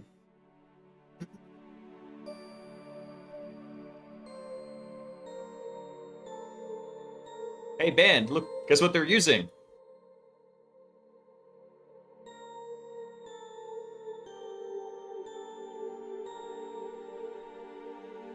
Good old MSF Venom. Alright, so what are they using here? So they use MSF Venom to generate a payload, payload.bin. They use prime encryptor. Well, MSF Venom's not making it through anything until this. So what they did is they used MSF Venom to generate the base payload, right? And then it comes down here. Now, is it going to get caught by in-memory analytics? Probably. Interpreter's pretty well fingerprinted everywhere. But they're more interested in this case of like getting it undetected to the system, right? So if you need quick and dirty shellcode, MSF Venom is the great go-to for that. Let's see. So you have a couple of encryption types. You can do AES, ROT20, RC4. That's it. Yeah. I mean, I like the idea. It is a tiny bit interesting, but not all that interesting. Let's see.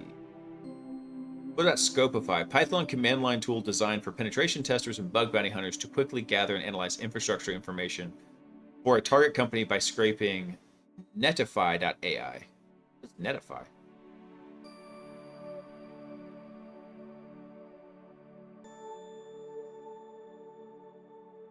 Let's see. By scraping netify.ai, developed by Jay Haddix and the Arcanum Information Security. It optionally leverages OpenAI's API to provide AI-driven analysis of the generated infrastructure, highlights potential areas of interest, and suggests reconnaissance methodologies. Oh, interesting.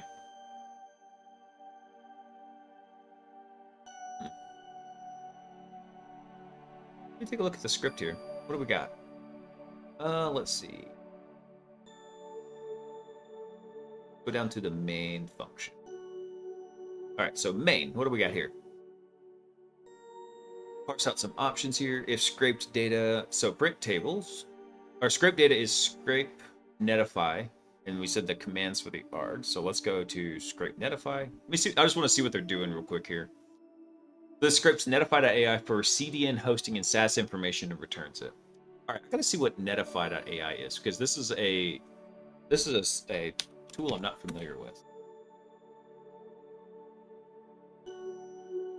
You ever play around with viewer created projects? Occasionally, but for the most part, pretty much I stream 3 days a week. I do Saturdays and Sundays and Tuesdays. So Tuesday nights, typically I do the news, like we're doing tonight, just kind of messing around, looking at various things, getting situational awareness in the security landscape, because it changes daily.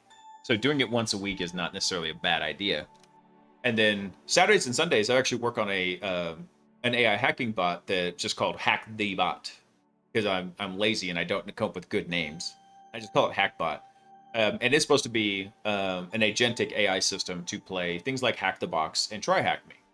And so I've been working on that. We're finally getting to the really hard part now, where it's actually going to have to attempt to figure out how to exploit the first example in there. So a lot of fun with that. But yeah, if you've got a project, I mean, feel free to send it over. I always like taking a look at them.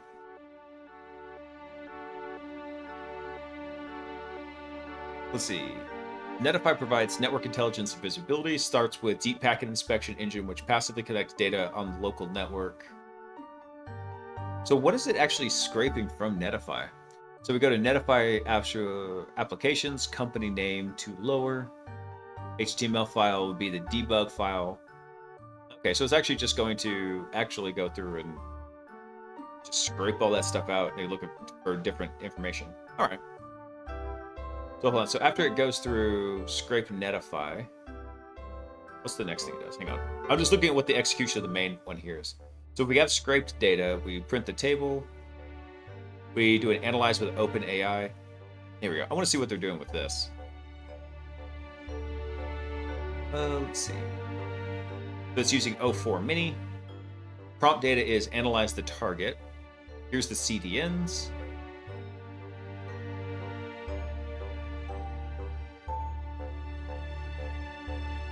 Let's see. If data.get. Okay, so it's actually, so it's building the prompt up here. Where's the system prompt though? Here we go. That's what I want to take a look at. So you're a bug bounty hunter specializing in infrastructure reconnaissance. Your task is to analyze the provided CDNs, hosting, SaaS information, summary areas of instance, attack vectors based solely on the infrastructure data, focus on the significant specific CDNs. Okay. I was actually just curious about how they were structuring the system prompt, because I usually try to keep my system prompts very straightforward and to the point, and then only just kind of add stuff as I find issues with it. Yeah, this is a kind of a meaty prompt in here. This is more than I would typically add to a system prompt. And also, you can potentially get a lot of data. Caution. A virus has been detected. Hack_smarter virus detected in the network. Hey, Tyler, what's up, man? Welcome in, Raiders, from the Hack Smarter Tyler Ransby community. What's up? Yeah, Tyler, I saw you were coming online at the same time I was. That's why I popped into chat. to call you a Fed. Hey, Sank Logic, thanks for going online, man. Yeah, I forgot what Tyler said he was doing. He said he was streaming on LinkedIn. That's it. He's like, I stream on LinkedIn. I'm like, that's Fed material.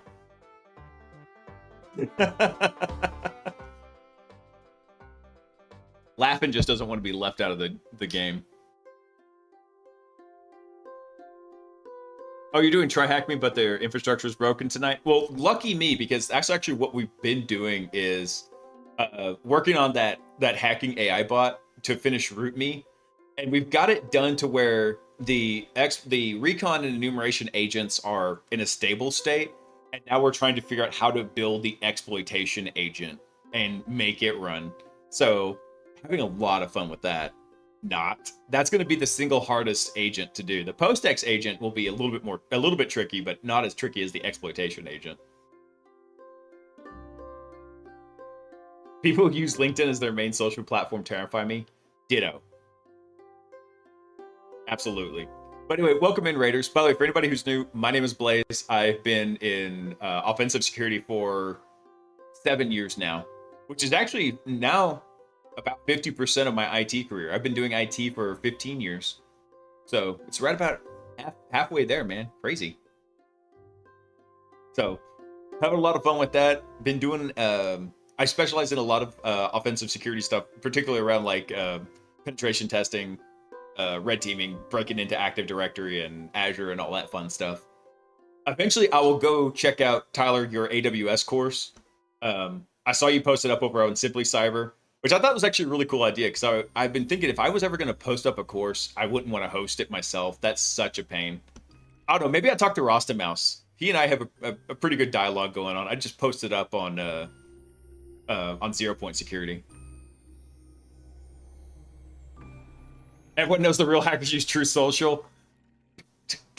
Where's one of my mods? Time him out. Time him out.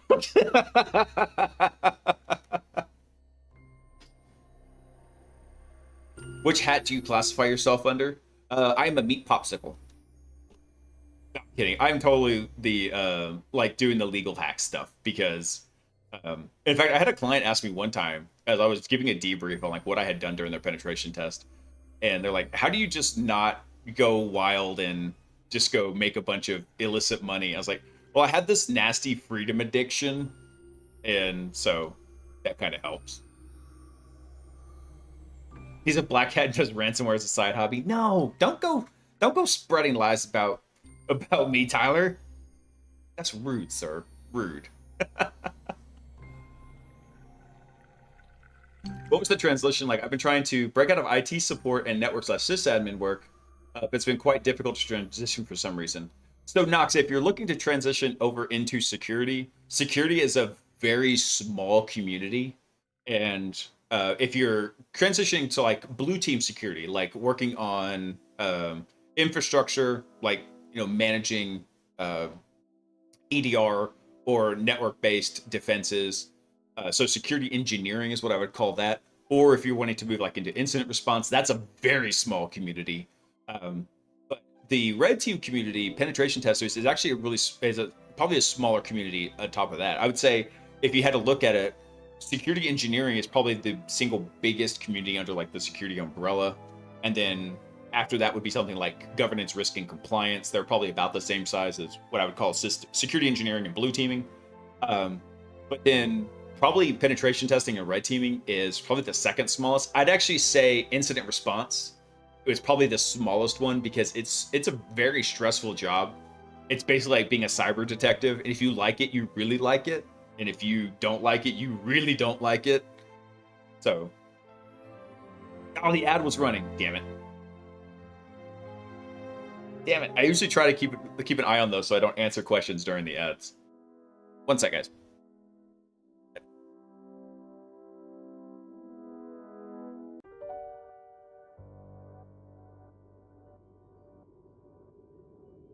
right. Apologies. And no, APT, I'm not selling my booger Kleenex on OnlyFans. You cannot have them.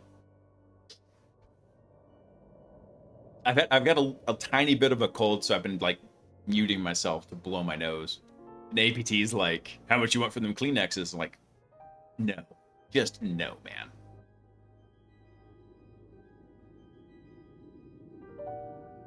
So, okay, so Shut up, baby. I know it. all right, so Knox, what I was saying is probably I said a lot of stuff, but I'm going to break it down to an actionable step for you, and that is the single best way to get into security out of something like an IT supporting role is through social engineering. And what I mean by that is get out and get to know people and get to know them personally. So in-person networking is probably the single best way. Every single job I have gotten in security, actually every IT job I have had after my first one, was by word of mouth. Like a buddy that I knew in the IT community said, "Hey, by the way, I've got an opening and I want you to go apply for it." But after that, go and apply for it and get brought into it. That's one of the best ways to do that. And so for security in particular, one of the best ways to do that is find like a local DEF CON group, see if there's a local 2600. There's also a lot of other local meetups that you can check out. Crap. What was some of the other ones? Trying to think. I'm a little bit spoiled here living in Dallas because Dallas has a very thriving hacker community on top of like the rest of the cybersecurity world where we've got stuff. Damn it, I wish Oni was on because he could tell me. You'd clean up on Only Snot? Oh, Ken. Bro. Oh. No. Just no times a million. Good Lord.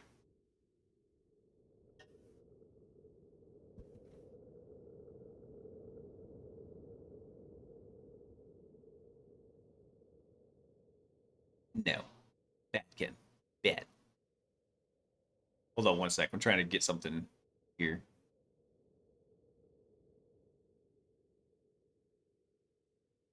All right. So, but going back to your question again, is getting to know folks and working with them so that they get comfortable with your personality and your technical skill set is one of the best ways to start looking for those other positions. That's the single best way to kind of maneuver out of that. Another way could be typically whenever you're working, when you're new in IT, this is true. This is kind of also especially true in security, is you have basically two main things that are three things that show what you can do. One is people that know you and know your technical skill set. But that could be a little bit more difficult, especially if you're not really versed in networking. So, like I said, you got to get out and get to know people. But the other two big ones is certifications. And in the beginning of your security career, those will actually count for probably about 75 to 80% of your validity when moving into it. The other area is body of work. That's usually about 20%. Now that 20% can be worth a lot depending on what your body of work is. Things that you have done, blog posts you've written, or just any neat little tools you've written. You've got them up on your GitHub. That's like your portfolio, right? Anything you've done in that respect there. But in the beginning, when you're first starting out in security, it's about 75 to 80% of what do you know via something like certifications. And then the other part is like kind of like your body of work. Hey, this is stuff I've done in my home lab. This is stuff I've done on my GitHub. These are blog posts I've written, stuff like that. As you move up in security, that 80-20 role switches pretty fast over like the next 3 to 4 years, where it's about 20% is your certifications and 80% is like your body of work. And that body of work will also include like work you have done on the job. Did your mommy buy you a pewter for Christmas? Do I have that one on the list? Pewter for Christmas. Yes, that's on the list, band. I'll work on getting it eventually. You just have to use the Brave browser, so no ads in YouTube. Yeah, you could do that. Due to my work was trying to write me up, and they asked me if I'd be part of any life hacks, and I was like, oh, you mean breaking the law? Yeah, right. No, I only break the law with immunity and with pay up front. That's when I do it. Really hope I get to go to an on-site interview so I can social engineer people, so I can throw questions like what would make me excel in this role? Yeah, exactly. The closest community is an hour away once a month, so probably need to bite the bullet. I get that, Knox, and that's where a lot of folks are. You can kind of supplement that by an online community, but at the same time, literally being face to face is a 1 hour face to face time is typically worth about 5 to 10 hours of online time. It's just because humans are very social beings. That's just how we interact. We get a lot of data that's non-verbal that way that completely gets stripped out when you're communicating online. Check out these damn vulnerable prompts. I don't think my my GPT will allow them with the way I've constructed the ethical refusal protocols. Nice. Yeah, DEF CON is actually, I can't believe how expensive DEF CON's gotten. My first DEF CON I went to was in 2010, and if I was working the same job I was now, back then, I would not be able to afford DEF CON now. I was able to afford it working a $15 an hour job, still living with my parents. I was able to afford it back then. And if I had to afford it now, I wouldn't still be able to afford it. It's nuts.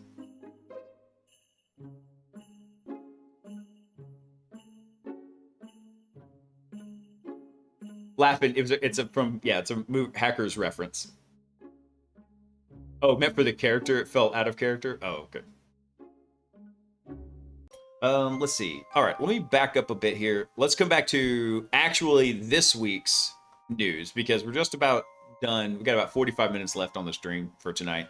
That was the news from 2 weeks ago. I haven't been doing the news in several weeks. We've just been coding on Tuesday nights. Because honestly, with everything going on in my personal life, I couldn't mentally handle the news cycles. Things have kind of calmed down, so I'm getting back into doing the news on Tuesday night.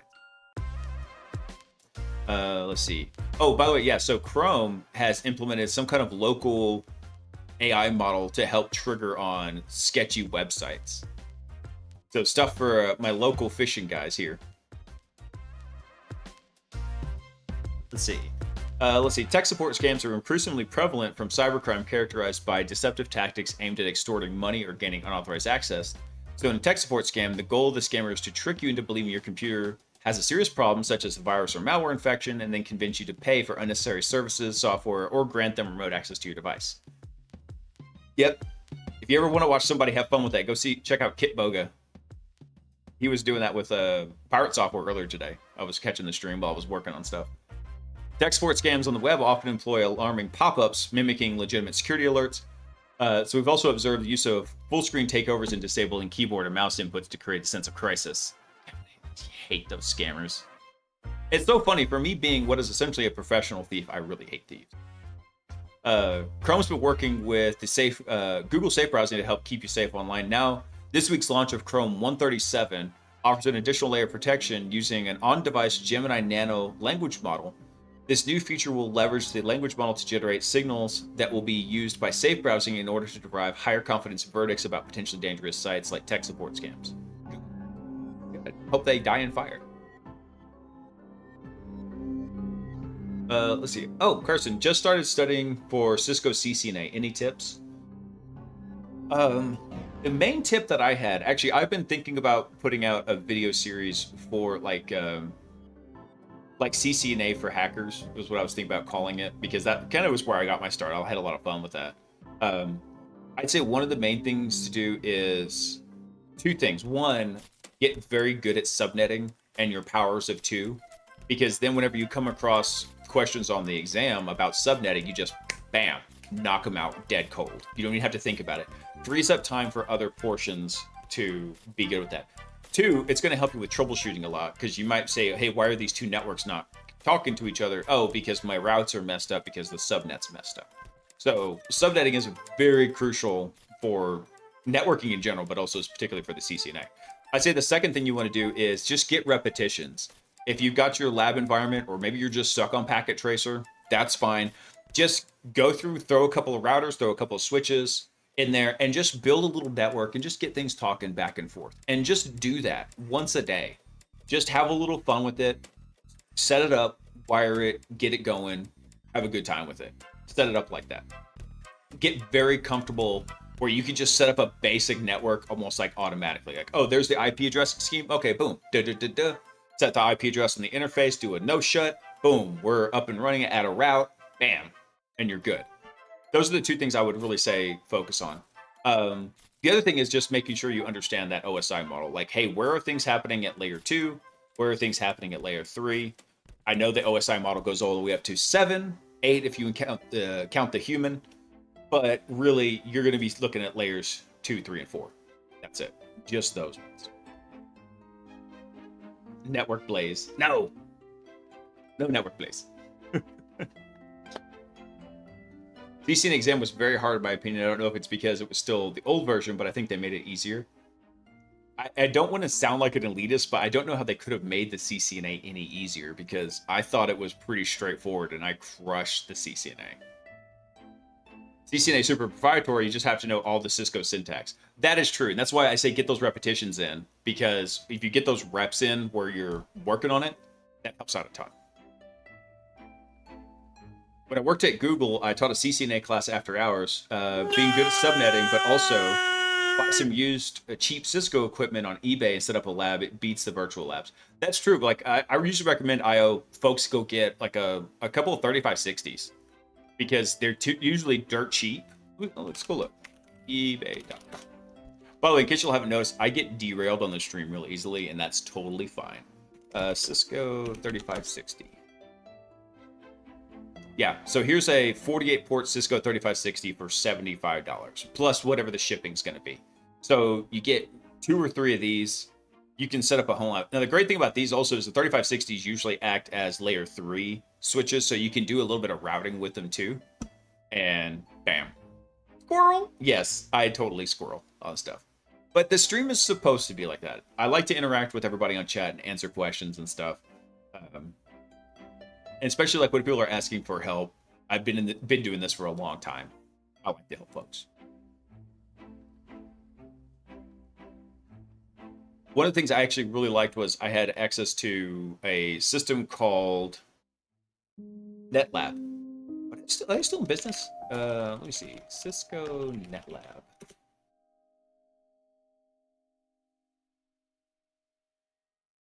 Is this it? NetDev Group? Is this it? Let me see. Solution. What do they still have it? Let me see if this was it. No, this wasn't it. NetLab was a very cool tool. I want to say it was called NetLab, but basically it was a management server, and it used some very cool VLAN trickery to be able to give basically there were pods in this lab environment. It was 3 routers and 3 switches. They connected to a master switch in there, and also connected to a vSphere environment with virtual machines, and they had their VLAN assignments. And essentially we could give students access to an entire network where they had 3 routers, 3 switches, and 3 virtual machines, and everything was connected through some VLAN magicry,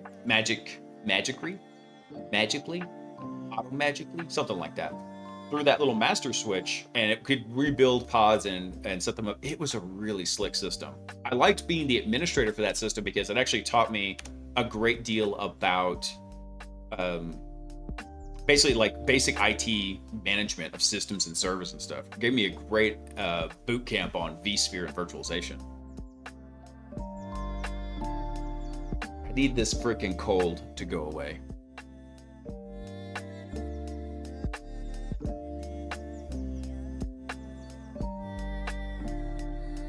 Nerd. I did sound like a nerd, didn't I? I didn't even hear the nerd. I must have been like really on a rant there. Let's see. I like this idea though. Oh, here we go. Let me see how this works. So at a high level, going back, we're de-squirreling now. Going back to what's this Gemini Nano language model they put in Chrome.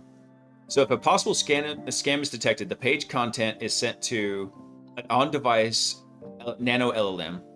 We get some page data for that. It goes to safe browsing with the signals to it, renders a verdict, and decides if it's a social engineering page. Okay, cool. Hey, Sin, what's up, man? Any system security is welcomed. I mean, yeah, typically. I mean, to be fair, I'm always in favor of more security. Secure computing environment, as long as I'm also in control of it. If I don't have to give up the freedom for the security, then yes. Let's see. Oh, by the way, so Spectre Ops SOCON, all the videos for that are online. So here, I'll drop the. Let me see if I have a playlist of it. Yeah, there we go. So here's a list to all the talk from SOCON. I need to go through this because there's a couple of talks in here I was really interested in, like modern Mac OS red teaming tactics. I might have to actually use this on an upcoming assessment. Let's see. Domain is not a trust boundary. That is true. Ooh, who did this one? Hunting SMB shares with data, graphs, charts, and LLMs. Hold on. Who was this talk by? Who did this one? So this was Scott Southard from NetSpy. Okay, sweet. Yeah, I gotta go check that talk out too. So, yeah, the playlist should be public. I mean, I'm not even logged into YouTube on here. Oh wait, yeah, I am. Actually, I take that back. How am I logged into YouTube on here? I gotta log out. SOCON these nuts. Oh, dude. I'm gonna have to tell the guys that named it SOCON that they might have just opened themselves up to meme warfare with that laughing. Dang. Oh, this was actually another one sort of secret. So open source hardware CTF challenge. Ooh, look at that. That looks very interesting. What do we got here? Multi-stage hardware capture the flag challenge designed for hackers, tinkerers, and puzzle lovers who crave hands-on problem solving. Housed in a keychain-sized board, this open-source adventure weaves together hardware hacking, cryptography, trickery, and low-level exploitation. So as you delve through the stages, your mastery of embedded systems, RISC-V assembly code, datasheets, and creative debugging will be tested. Solving it means digging into both the schematics and the source code. Ooh, I like this. This is neat. I don't know how if I could actually make this work on stream though. I have to see. This would be kind of cool. To be honest, this is my favorite talk. Oh Lord.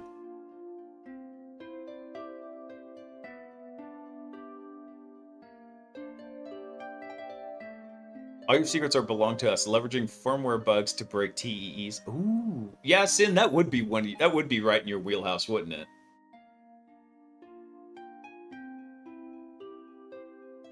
It might have been intentional for the SOCON name. Yeah, right. There's a non-zero chance that I'm the first one to come up with that. Yeah, probably.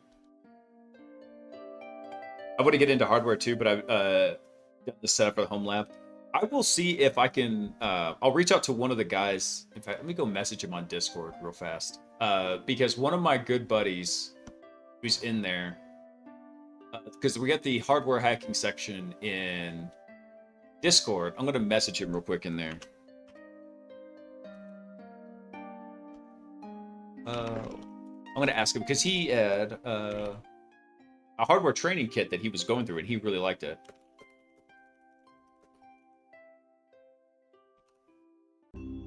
Hardware reverse engineering kit. I'm gonna message him on there. We'll see what he says.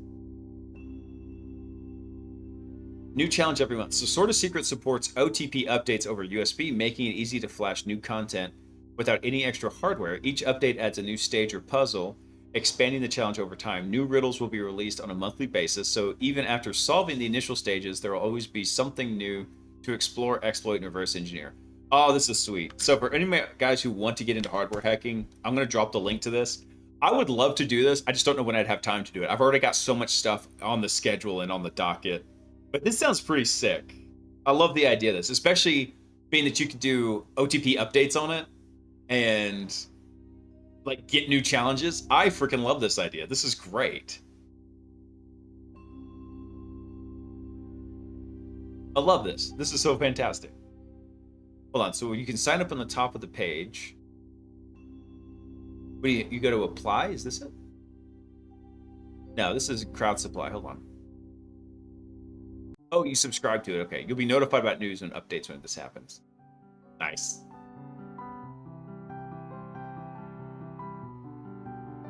Matt Brown has such an awesome setup for doing hardware hacking videos. I'm not familiar with Matt Brown, actually.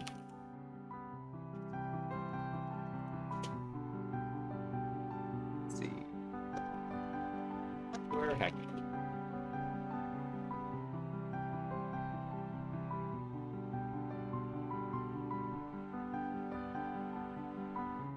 Oh, actually, he does have a pretty sick setup. Very cool. Dang it, there's another guy who's actually here in... He's here in Dallas. I'll have to get what his YouTube channel is. And actually, maybe I can have him come on if y'all are really interested in hardware hacking. Because that's what he does, is just his hardware reverse engineering. Super smart guy. All right, let's see if we can finish off the rest of this real quick. Oh, there was one also that says Microsoft now recommends disabling secure time seeding for something for SSL handshakes. Let me see this.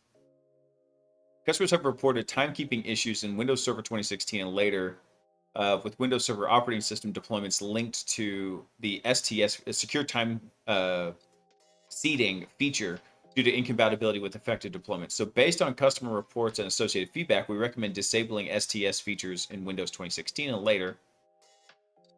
I wonder why. Oh, what was the overview here? So it seems like a good idea to pull time data from SSL handshakes, but it turns out a lot of implementations fill the time field with random data, like OpenSSL, which can cause dates to swing wildly on Windows. So this can cause serious issues with things like SQL servers. Oh, okay. Interesting. To be frank, I so much system kernel code written, and I'm wrapping my head right now to put all this into a PowerPoint for a talk. Oh, nice, man. Is that for a talk you're going to submit somewhere? I'm learning PowerPoint and presentation skills. Those actually are skills, man. Don't get me wrong. All right, let's go ahead and round out the rest of the stream here. Actually, I tell you what, I got to run to the bathroom. I'll be right back, guys.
All right.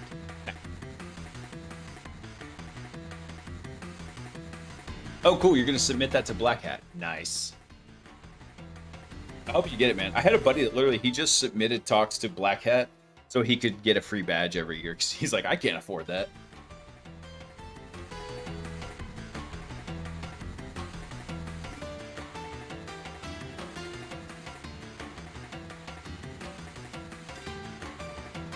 Showing kernel serving most advanced C2.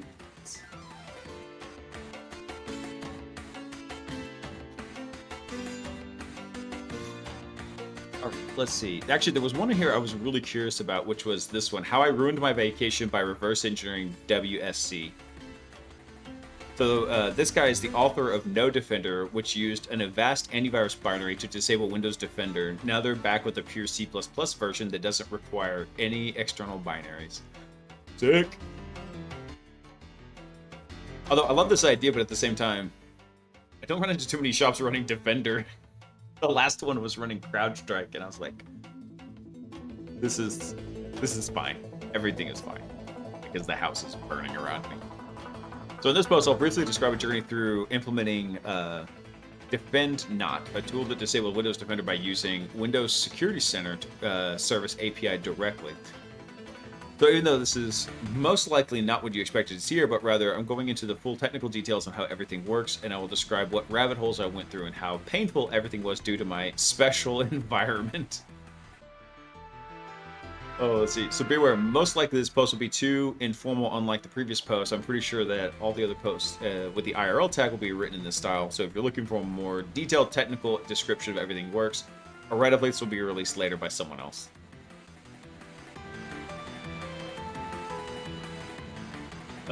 What's this list of articles? Something you put together? No. This is from the guys over at Bad Sector Labs.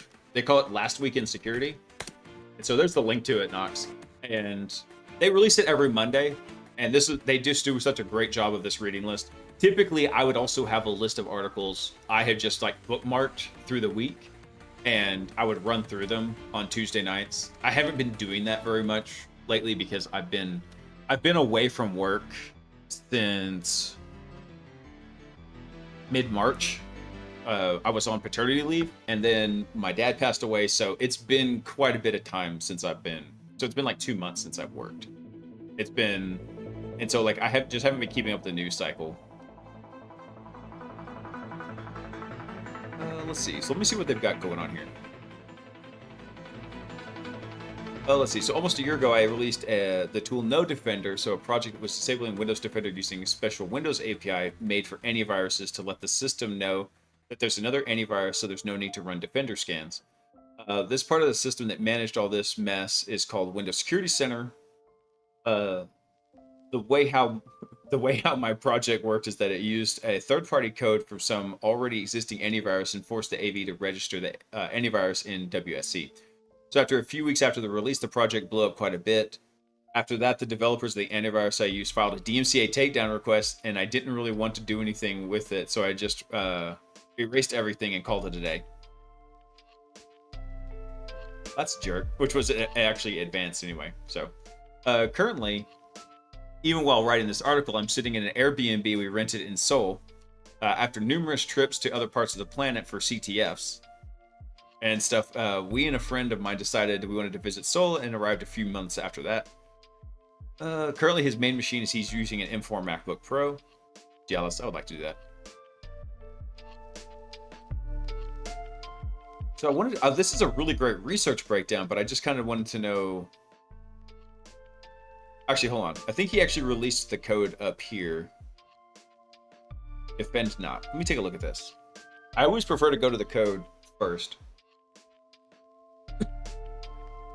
Yeah, Nox. I used to stream 6 days a week, and then my personal life kind of went kaflooey, and so now I just stream 3 days a week.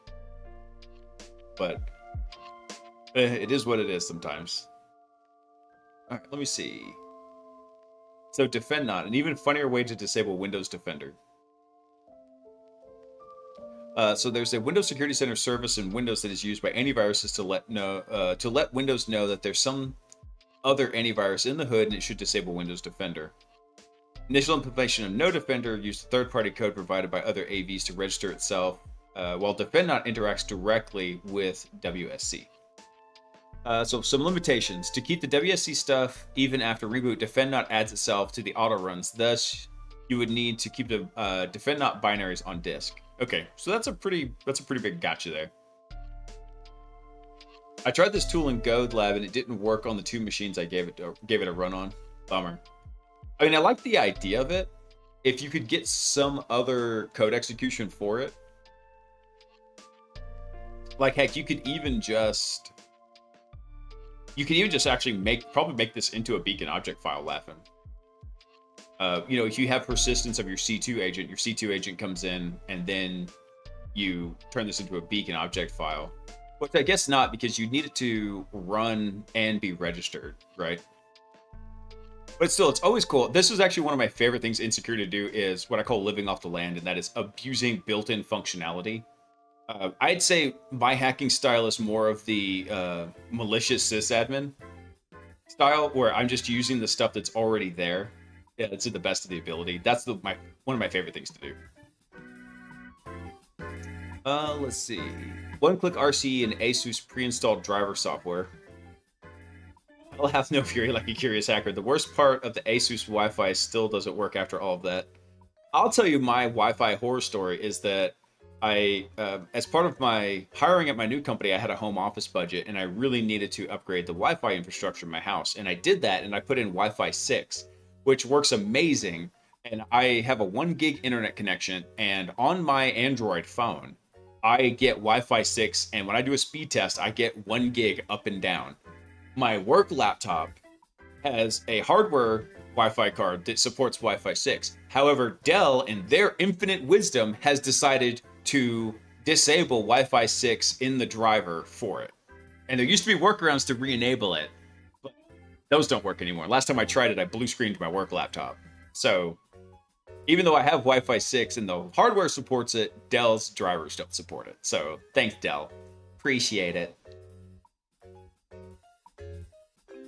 Let's see. All right, let's go ahead and wrap up here. So Evilent Coercer, a practical NTLM relay attack using the MS-EVEN RBC protocol and antivirus assisted coercion. What? Okay, you've piqued my curiosity now. So Evilent is a proof of concept tool that triggers the ELFR open BELW procedure in the MS-EVEN RPC interface used for Windows event log services. Causes the target machine to connect to an attacker-controlled SMB share. So if antivirus software like Defender is present, it may scan the file and unintentionally leak NTLM v2 credentials, which could be relayed via NTLM Relay X. What? That's awesome. So you have it connect. So hold on. We'll go through this again. Causes the target machine to connect to an attacker-controlled SMB share. If antivirus software like Defender is present, it may scan the file presented and unintentionally leak NTLM v2 credentials. So it runs an in-packet server and NTLM Relay X in parallel for harvesting and relaying credentials. Oh, hold on. So we have Evilent, which actually does the trigger, and we've got Defender doing this. Okay. Interesting. So let me look at the usage steps. So you start the SMB listener and relay using Defender, which that's pretty cool because what it does is it just sets up an SMB server using in-packet and then NTLM Relay X, which is also in-packet. Then you trigger the attack. So in a second terminal, you do a backup file to share name file name. So what's the example here? So he does backup file to share test file.exe. And then you tell it to, you supply username, credentials, and where it's going to. Okay.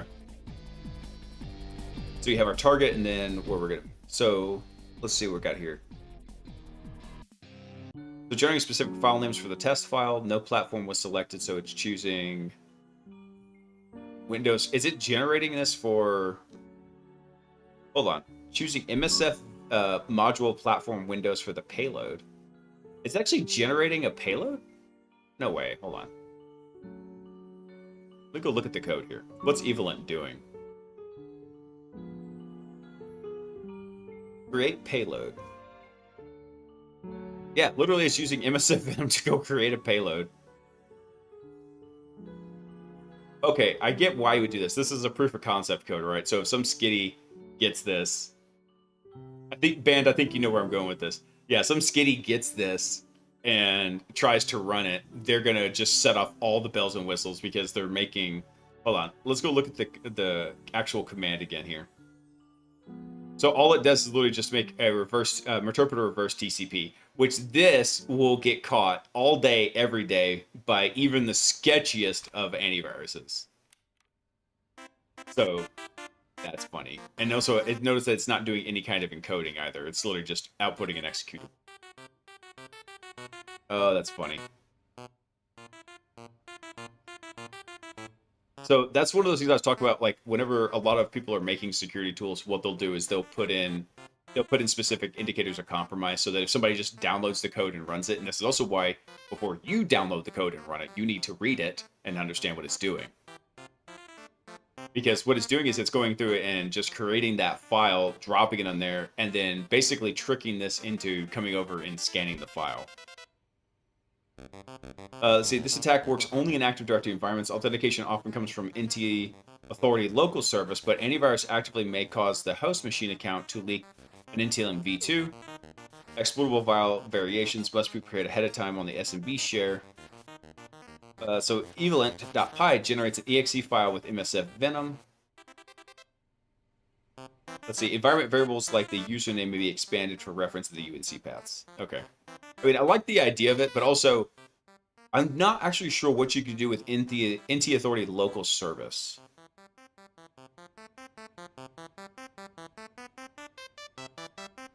Monday night, I installed a new switch with 25 gig interfaces. Wi-Fi. Oh no, 25 gig interface, not 25 gigabit interface. It's a 25 gig interface. Wi-Fi 7 enabled apps at work, but we're running over Cat 5e and maxing at 400 up down. We have a work order to run Cat 6a. Oh.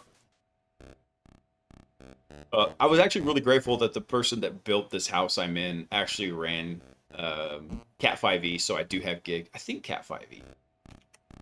Cat 5e speed. Yeah, Cat 5e will do gigabit. I had to remember.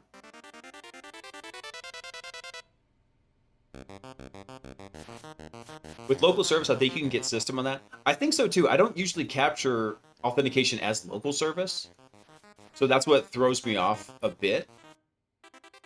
But actually, it doesn't even necessarily matter, because if it's connecting and it leaks an NTLM v2, that is, chances are that's not the NTLM v2 for local service. That's going to be it's going to be the machine account NTLM v2.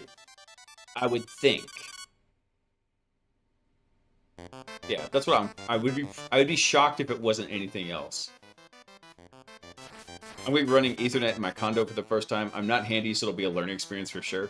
One of the things that's going to help fault, especially if you're running it down your wall, is get one of those long fishing rods where you can actually like reach up. So figure out where you're going to put the jack, fish up the wall, then you got to go up into the attic. And also take like a piece of like high vis, like neon, like plastic, something that's going to be really easy to spot. You put that on the end of that long like fishing line that you run up there. I don't remember what the actual term is. It's a pole. It's very flexible. It's meant to go up those walls.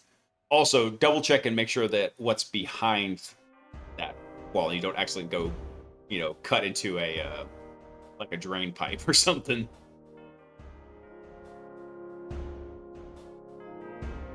Does anyone know, is BGP security looked into seriously? I mean, there's several issues with the protocol. BGP security is pretty hot garbage, Sin. By the way, MSF Venom is an awesome and amazing tool. I know it is, band. It is awesome sauce. There's a lot of well-known issues around BGP security, and a lot of times it's just left to the internet service providers to handle it, essentially. I think I have to drill a hole through the subfloor to my basement from inside the wall and below somehow. What, your condo has a basement?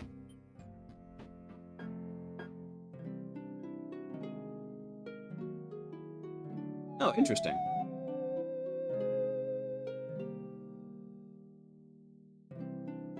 I thought we should be seeing better speeds afterwards too. Yeah. It's always that missing link right there. So I'll tell you all a funny story one time.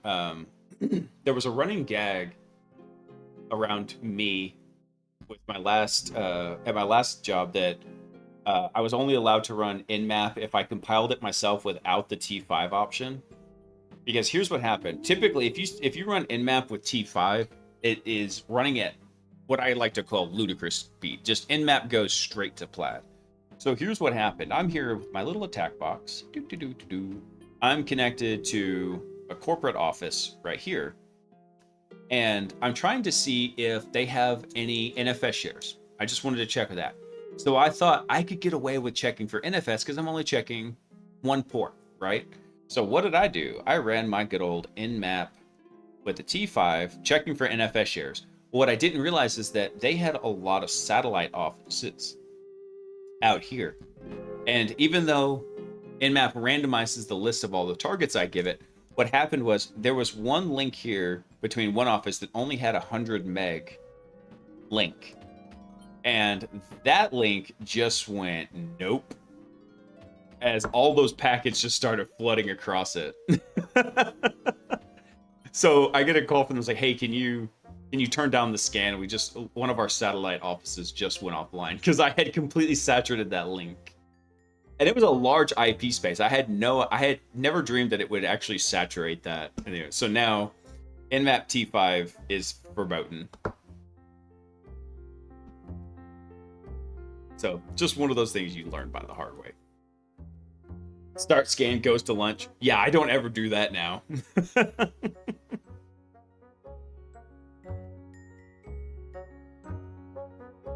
Ooh, what is this? Auth intra auth code flow. Beacon object file to obtain an intra tokens via auth code flow. Obtaining Microsoft intra refresh tokens via beacon. Ooh, hold on. I do want to take a look at this.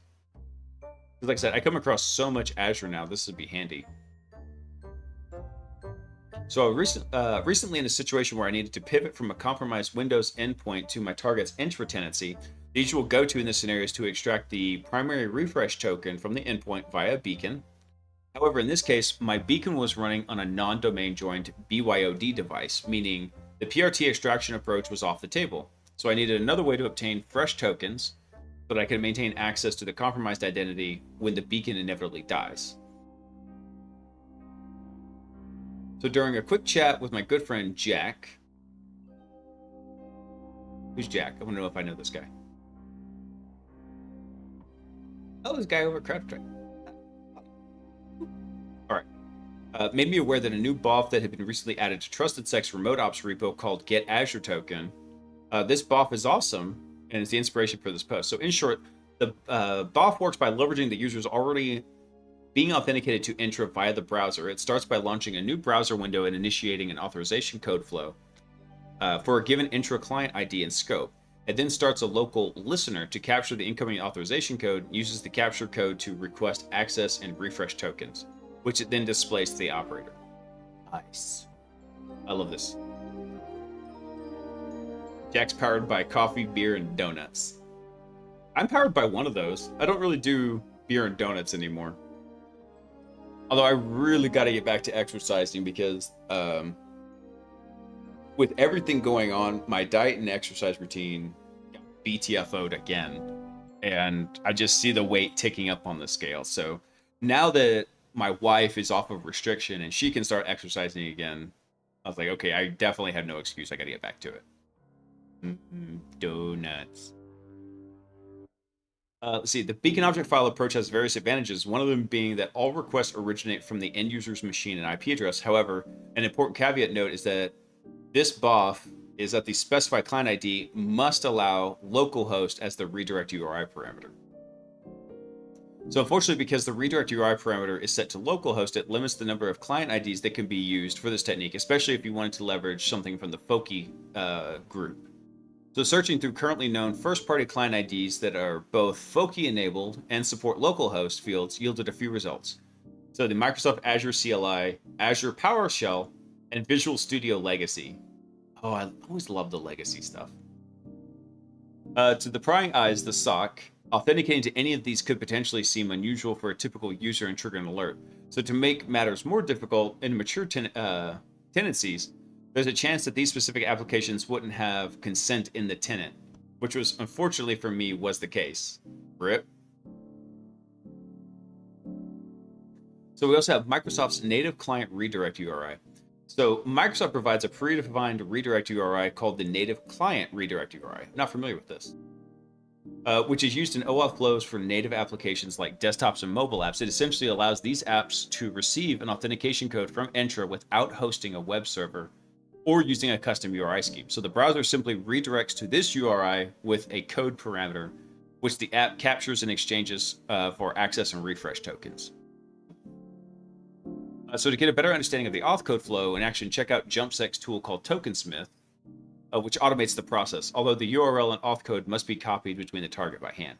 So if you paste the URL into a browser where you're signed in, you'll see the auth code returned almost instantly. Very cool. Gusta. So it occurred to me that the authorization code also resides in the Windows title. So if we extract it from there, it could allow us to use the native client redirect URI instead, giving us access to a much larger range of fokies and remove the restriction from only being able to use fokies that allow localhost. Nice. So let's see, there's going to be multiple ways to do this, but the easiest to proof of concept I could come up with was extraction via get Windows Text A API, which all this API does is just literally gets the title of the window. So with this approach, we could carry out auth code flows against a greater number of fokies. By the way, I didn't explain what fokies are. This is family of connected identifiers, if I remember correctly. And essentially, typically, whenever you request an authentication token for Azure, it's for a particular client ID. However, Microsoft, being typical Microsoft, what they did is they created something called Foki, where if you have a token for any of these client IDs, you can actually exchange it for anything else in this family of client IDs. So you could, if you capture any of these authentication tokens, let's say like their Teams one, you could easily go and exchange it for something like the Azure CLI and pivot off of that. So good job, Microsoft. BOF where it didn't happen. So basic proof of concept I threw together, a BOF that does the following. It opens a browser window to the auth code flow URL, extracts the return code from the window title, uses the code to request and obtain the tokens. Oh, that's so awesome. Drawing diagrams, I feel, is most complex. I draw diagrams which I only understand and know best for PowerPoint tricks. Yeah. I understand, man. And yeah, Foki is nuts. It was such a weird design choice. Here, let's see how this actually executes when we come through there. All right, so in his beacon, he's executing an intra-auth flow. It opens the browser.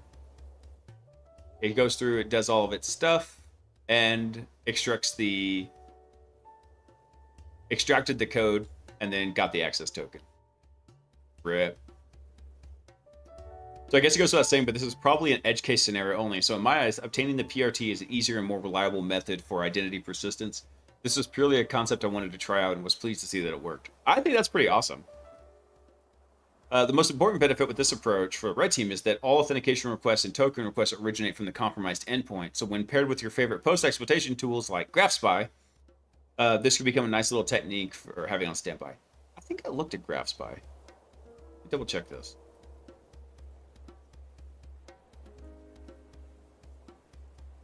Yeah, if I remember right, this uses the Graph API to go through and do a bunch of data gathering.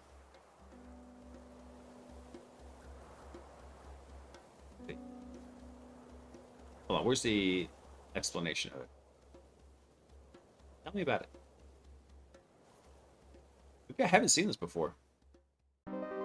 Let's see, the following goes over the recommended install using pipex dependencies. GraphSpy is built to work on every operating system. Here's execution features. Oh, no, okay. Yeah, I have seen GraphSpy before. Yep, this is for I'm pretty sure this is for interacting with the Graph API. Very cool. All right, anything else in the news for tonight? The news took a little bit longer tonight than I think it normally does, just because, one, this was really a short news cycle, so we went through the previous one as well. Let's see, AutoPwnKey, red teaming framework for testing tools using AutoHotkey. Dude, I can't believe how long AutoHotkey's been around. I used AutoHotkey back in probably, I want to say, when was it released? Because it was AutoHotkey release date.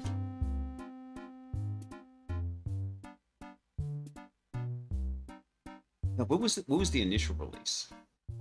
Because I was using this a long time ago. Initial release was in 2008. Yeah, that sounds about... No, it's been around longer than that. I think this is incorrect. Because I remember using this to play roulette on an online casino.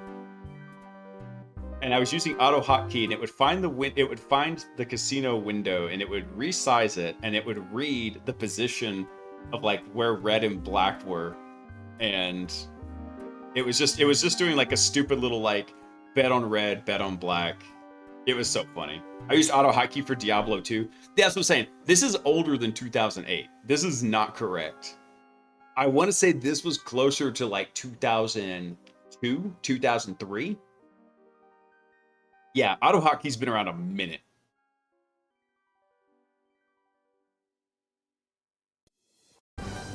Oh, there we go. It was released in 2003. There we go. Thank you, Fault. Reading is hard. Don't hate me. Yeah, that's funny. Yeah, because that seems about the right time frame when I was doing that. And so it was really funny the way it was working too. So what I did with this, we cleared this up. So what I did with this was I had my computer screen, right? And then what it did is it spawned the roulette window, right? It then resized it and moved it and got it just right. And then what it would do is it would come through and it would basically take a screenshot of it, and it would break it up into a grid, and it would read what was going on from the different grid sections by what color was in these different areas. And so it knew where to bet, and then it would automatically click to bet like $1 on red, $1 on black. And it would just go back and forth. It obviously never made any money, probably because it was a sketch-ass casino online.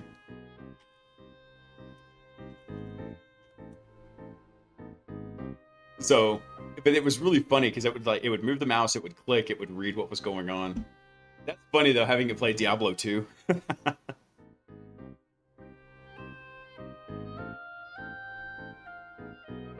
want to say I may have used it to play Star Wars Galaxies back in the day.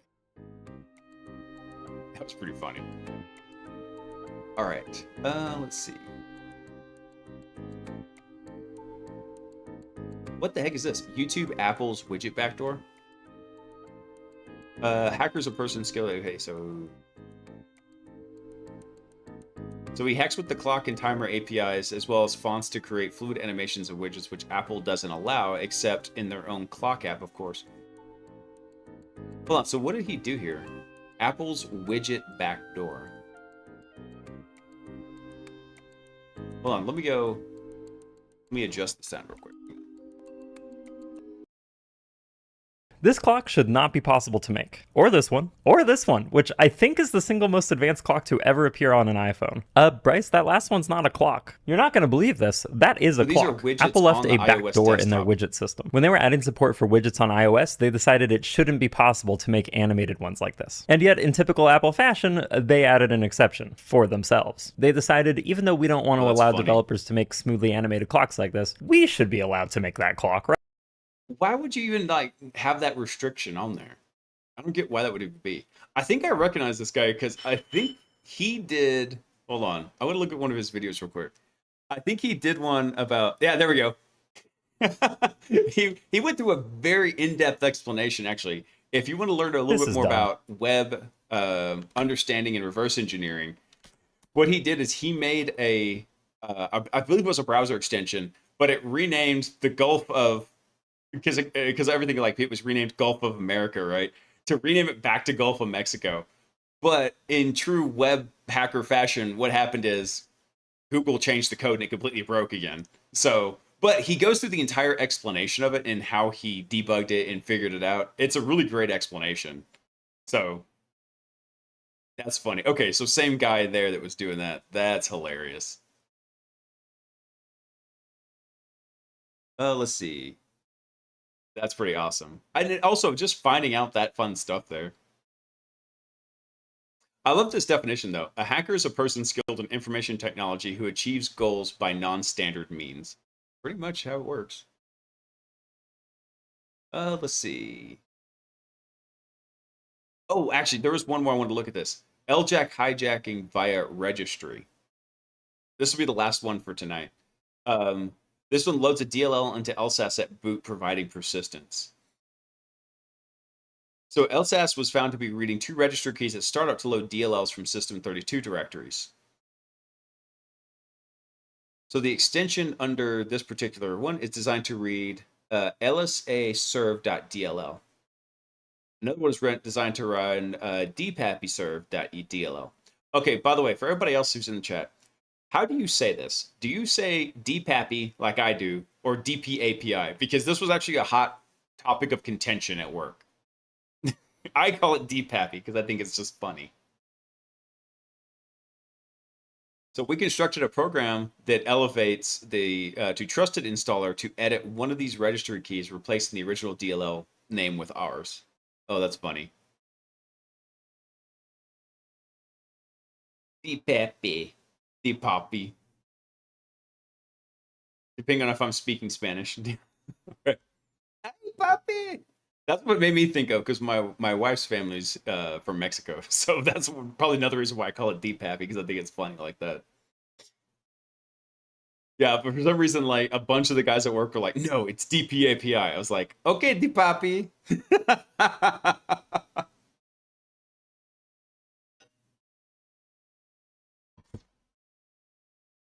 Oh, this is actually pretty sweet. Oh, this is from the Maldev Academy, guys. I knew I'd seen this before. Okay. Yeah. These guys are sick. They're so awesome. I was like, where have I seen this before? I know I have seen this LSAS hijacked via the registry before. Yeah. From the Maldev, guys. I can't wait to go through that course. What's your name and who's your papi? Who's your daddy and what does he do? It's not a tumor. All right. I think that covers it for the news today. Let's go see if anybody happens to be on InfoSec streams. Oh, Slyborg is on. Slyborg good working on. Actually, The Last of Us remastered. Yeah, all right, fine. Let's go. Sly, I would go raid you if you're doing security stuff. But now that means I got to go find somebody else to raid out. So if you have any raid suggestions on the Twitch side, shout them out. I'm going to see who else we've got live here real fast.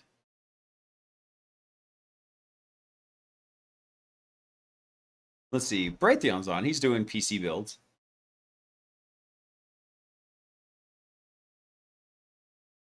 Moonwood Games? Well, let's go check them out.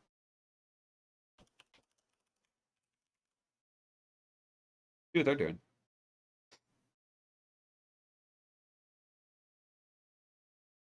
CFG, what's up, man? I'm really curious how some malware I ran, the sides buttons on my wireless mount emit Win key combinations. Wait, hold on. What's this? Some malware I ran made the side buttons on my wireless mouse emit Win plus key combinations. That's kind of weird, dude. It might just be also that. So you're talking about like the side buttons on your mouse up here, right? Like these side buttons. It depends on a lot of things, like what the mouse is, things like that. A virus has been detected. Braithorn virus detected in the network. Hey, Braithorn, what's up, man? Were your ears burning? Because I was actually just looking to raid out to somebody, and I was looking at you. That's why you're doing PC matchmaking again. What's up, man? Yeah, we were doing Hacker News tonight, and we just wrapped up. So, but by the way, for everybody who's new here, my name is Blaise. I have been in offensive security for the last 7 years. I've been in IT for 15 years. I've been hacking around with computers since I was in the 2nd grade.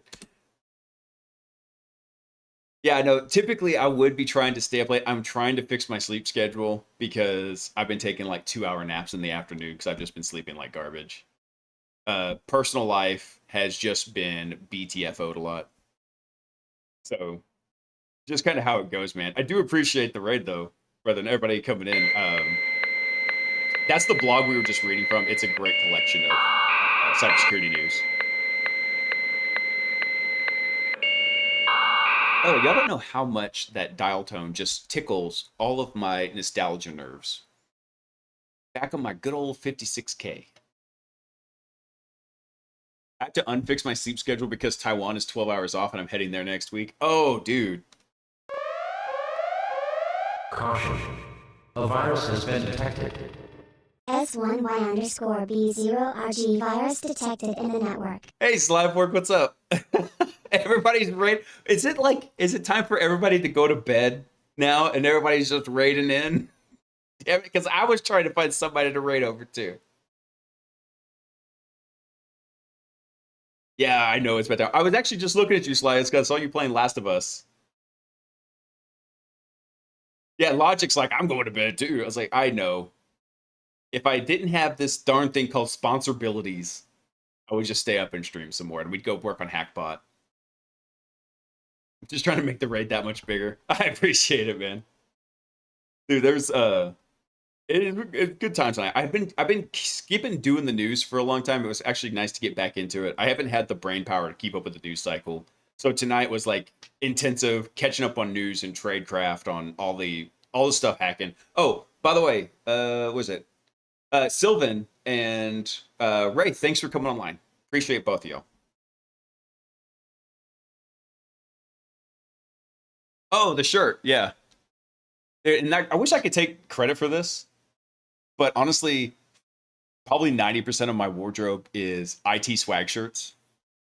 And so people look at it real fast, they're like, yeah, Metallica. And I'm like, yeah, that's metadata. I'm the master of packets, bro.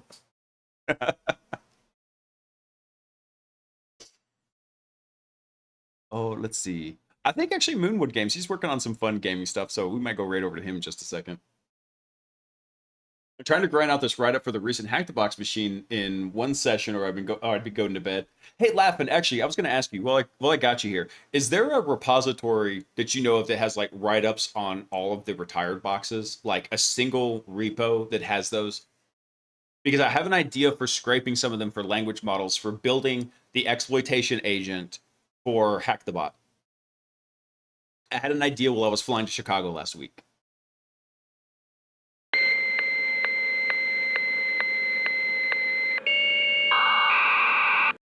IO fault rated with one. Hey, Paul, what's up, man? I think you have to raid with at least 3 people fault for it to do the incoming virus alert. IPSEC's website is probably the closest to a full repo. Okay, actually, yeah, I might go reach out to IPSEC because I was thinking about how to build out the exploitation agent, and I was considering doing an attack path builder primitive inside the Python code. But we need the primitives, like the individual steps that it might be able to step through. So the idea was we get the write-ups, we pass the write-ups to a language model where it distills down what were the essential steps to get the initial access, initial code execution, right? The initial exploitation. And then as it goes through that, we build out these little primitives that we could use to build an attack path. So yeah, that's actually a good point. I didn't think about IPSEC. I should look at that. All right, so Config was saying because it can somehow make the mouse occasionally emit other messages, maybe if I use it to type out something in command. That's wild. And so you're certain it's coming from your wireless mouse, Config? And a quick question, is it a Logitech mouse? And also, JW, thank you for the follow and thanks for coming online. Appreciate it. Because there was a flaw with, I believe it was Logitech, Logitech keyboard, mouse, inject keystrokes wirelessly.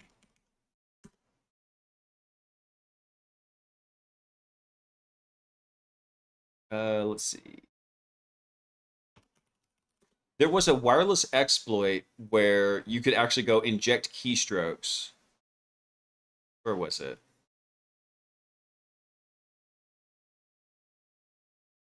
Yeah, this was from 2019, 2021. Cheap Chinese Random Brand. It could be that Cheap Chinese Random Brand has a serious flaw in it. Especially since you know it's tied to that mouse, because you said it doesn't do it when you're using your other mouse, right? Hey, Kaiju, what's up, man? I was about to go raid out, and then all of a sudden everybody's in and let's discuss stuff. That's fine. Especially since Config's got an issue here, I want to try and help figure it out real quick. I swapped out to another M.2 and it persisted. So chances are it probably is tied to the cheap Chinese mouse, right? So if you swapped M2s and you're still using the suspect mouse, but then it doesn't do it whenever you swap mices, that's a pretty good indicator that that's the issue with it, right? And does it do it autonomous? Like whenever you I tried other machines and taking batteries didn't change it. So you connected that suspect mouse to a different machine and it was still doing it?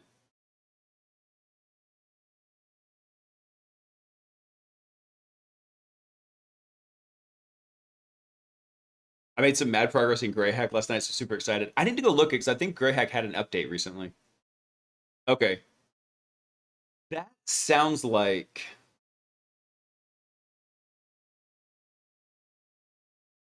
that is really weird. Interesting. So you move the mouse to a different computer and the activity still persists. Like I said, hold on. Is it doing it automatically or is it literally just swapping in a key combination on that mouse? Because typically a mouse does not store unless it's a very particular kind of mouse, like some of the Corsairs will do it. I think some of the other gaming mice will do it, where it will actually store macros on the mouse to then be able to run later. Usually though, they're run through part of like a system driver where when it executes that mouse click, the system driver catches it and then actually runs the macro locally. But there are some where like you can actually have like onboard memory that it will do that.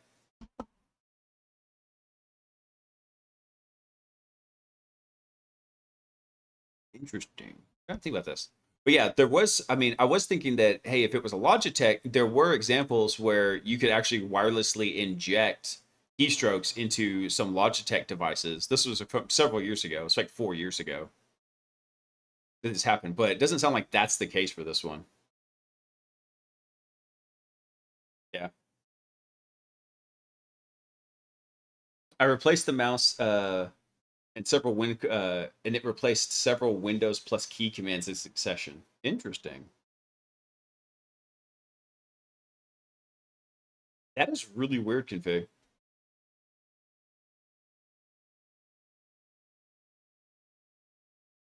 Hmm. I'm trying to think how you could capture those keystrokes too.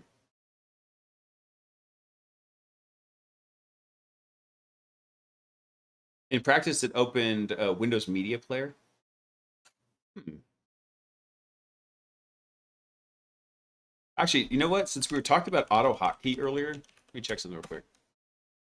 Auto hotkey key logger.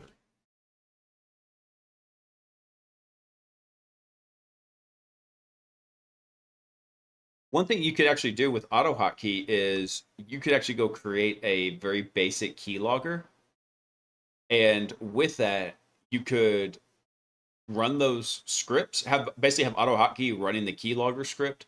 Click the buttons on the mouse, and then have it capture like what's being typed. So I got software to rebind them. Okay, so you've already fixed the issue then. So when I pressed it, I could see it cycling through them. That's wild, man. You know what? Actually, I can think of another. Where did you buy this from?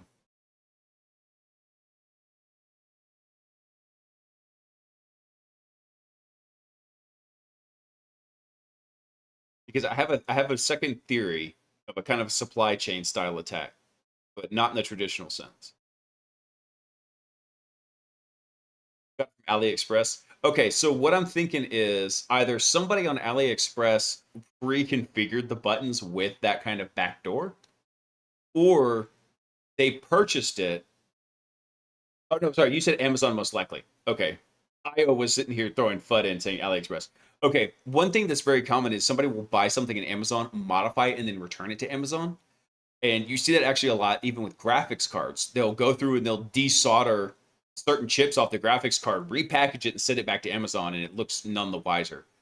I wonder if somebody didn't do that. They purchased it off of Amazon, modified it to backdoor the mouse, and then sent it back up there. That could be one potential solution, although that seems kind of extreme for just who you're going to get some random person in there. Um, but the other option is it might have been something like a supply chain attack from the provider or just a malicious provider of the hardware. That'd be it. But that's wild, man. I never heard of that from a fresh device like that. All right, guys, I really do got to go do raid out. We're going to raid over to Moonwood Games. So when you get over there, drop a bunch of happy hackers. You know, show him some love. He's doing some fun stuff, making a rogue RPG over there. But I've got to end it tonight because every minute I go past 11 o'clock Central increases the probability exponentially of wife aggro.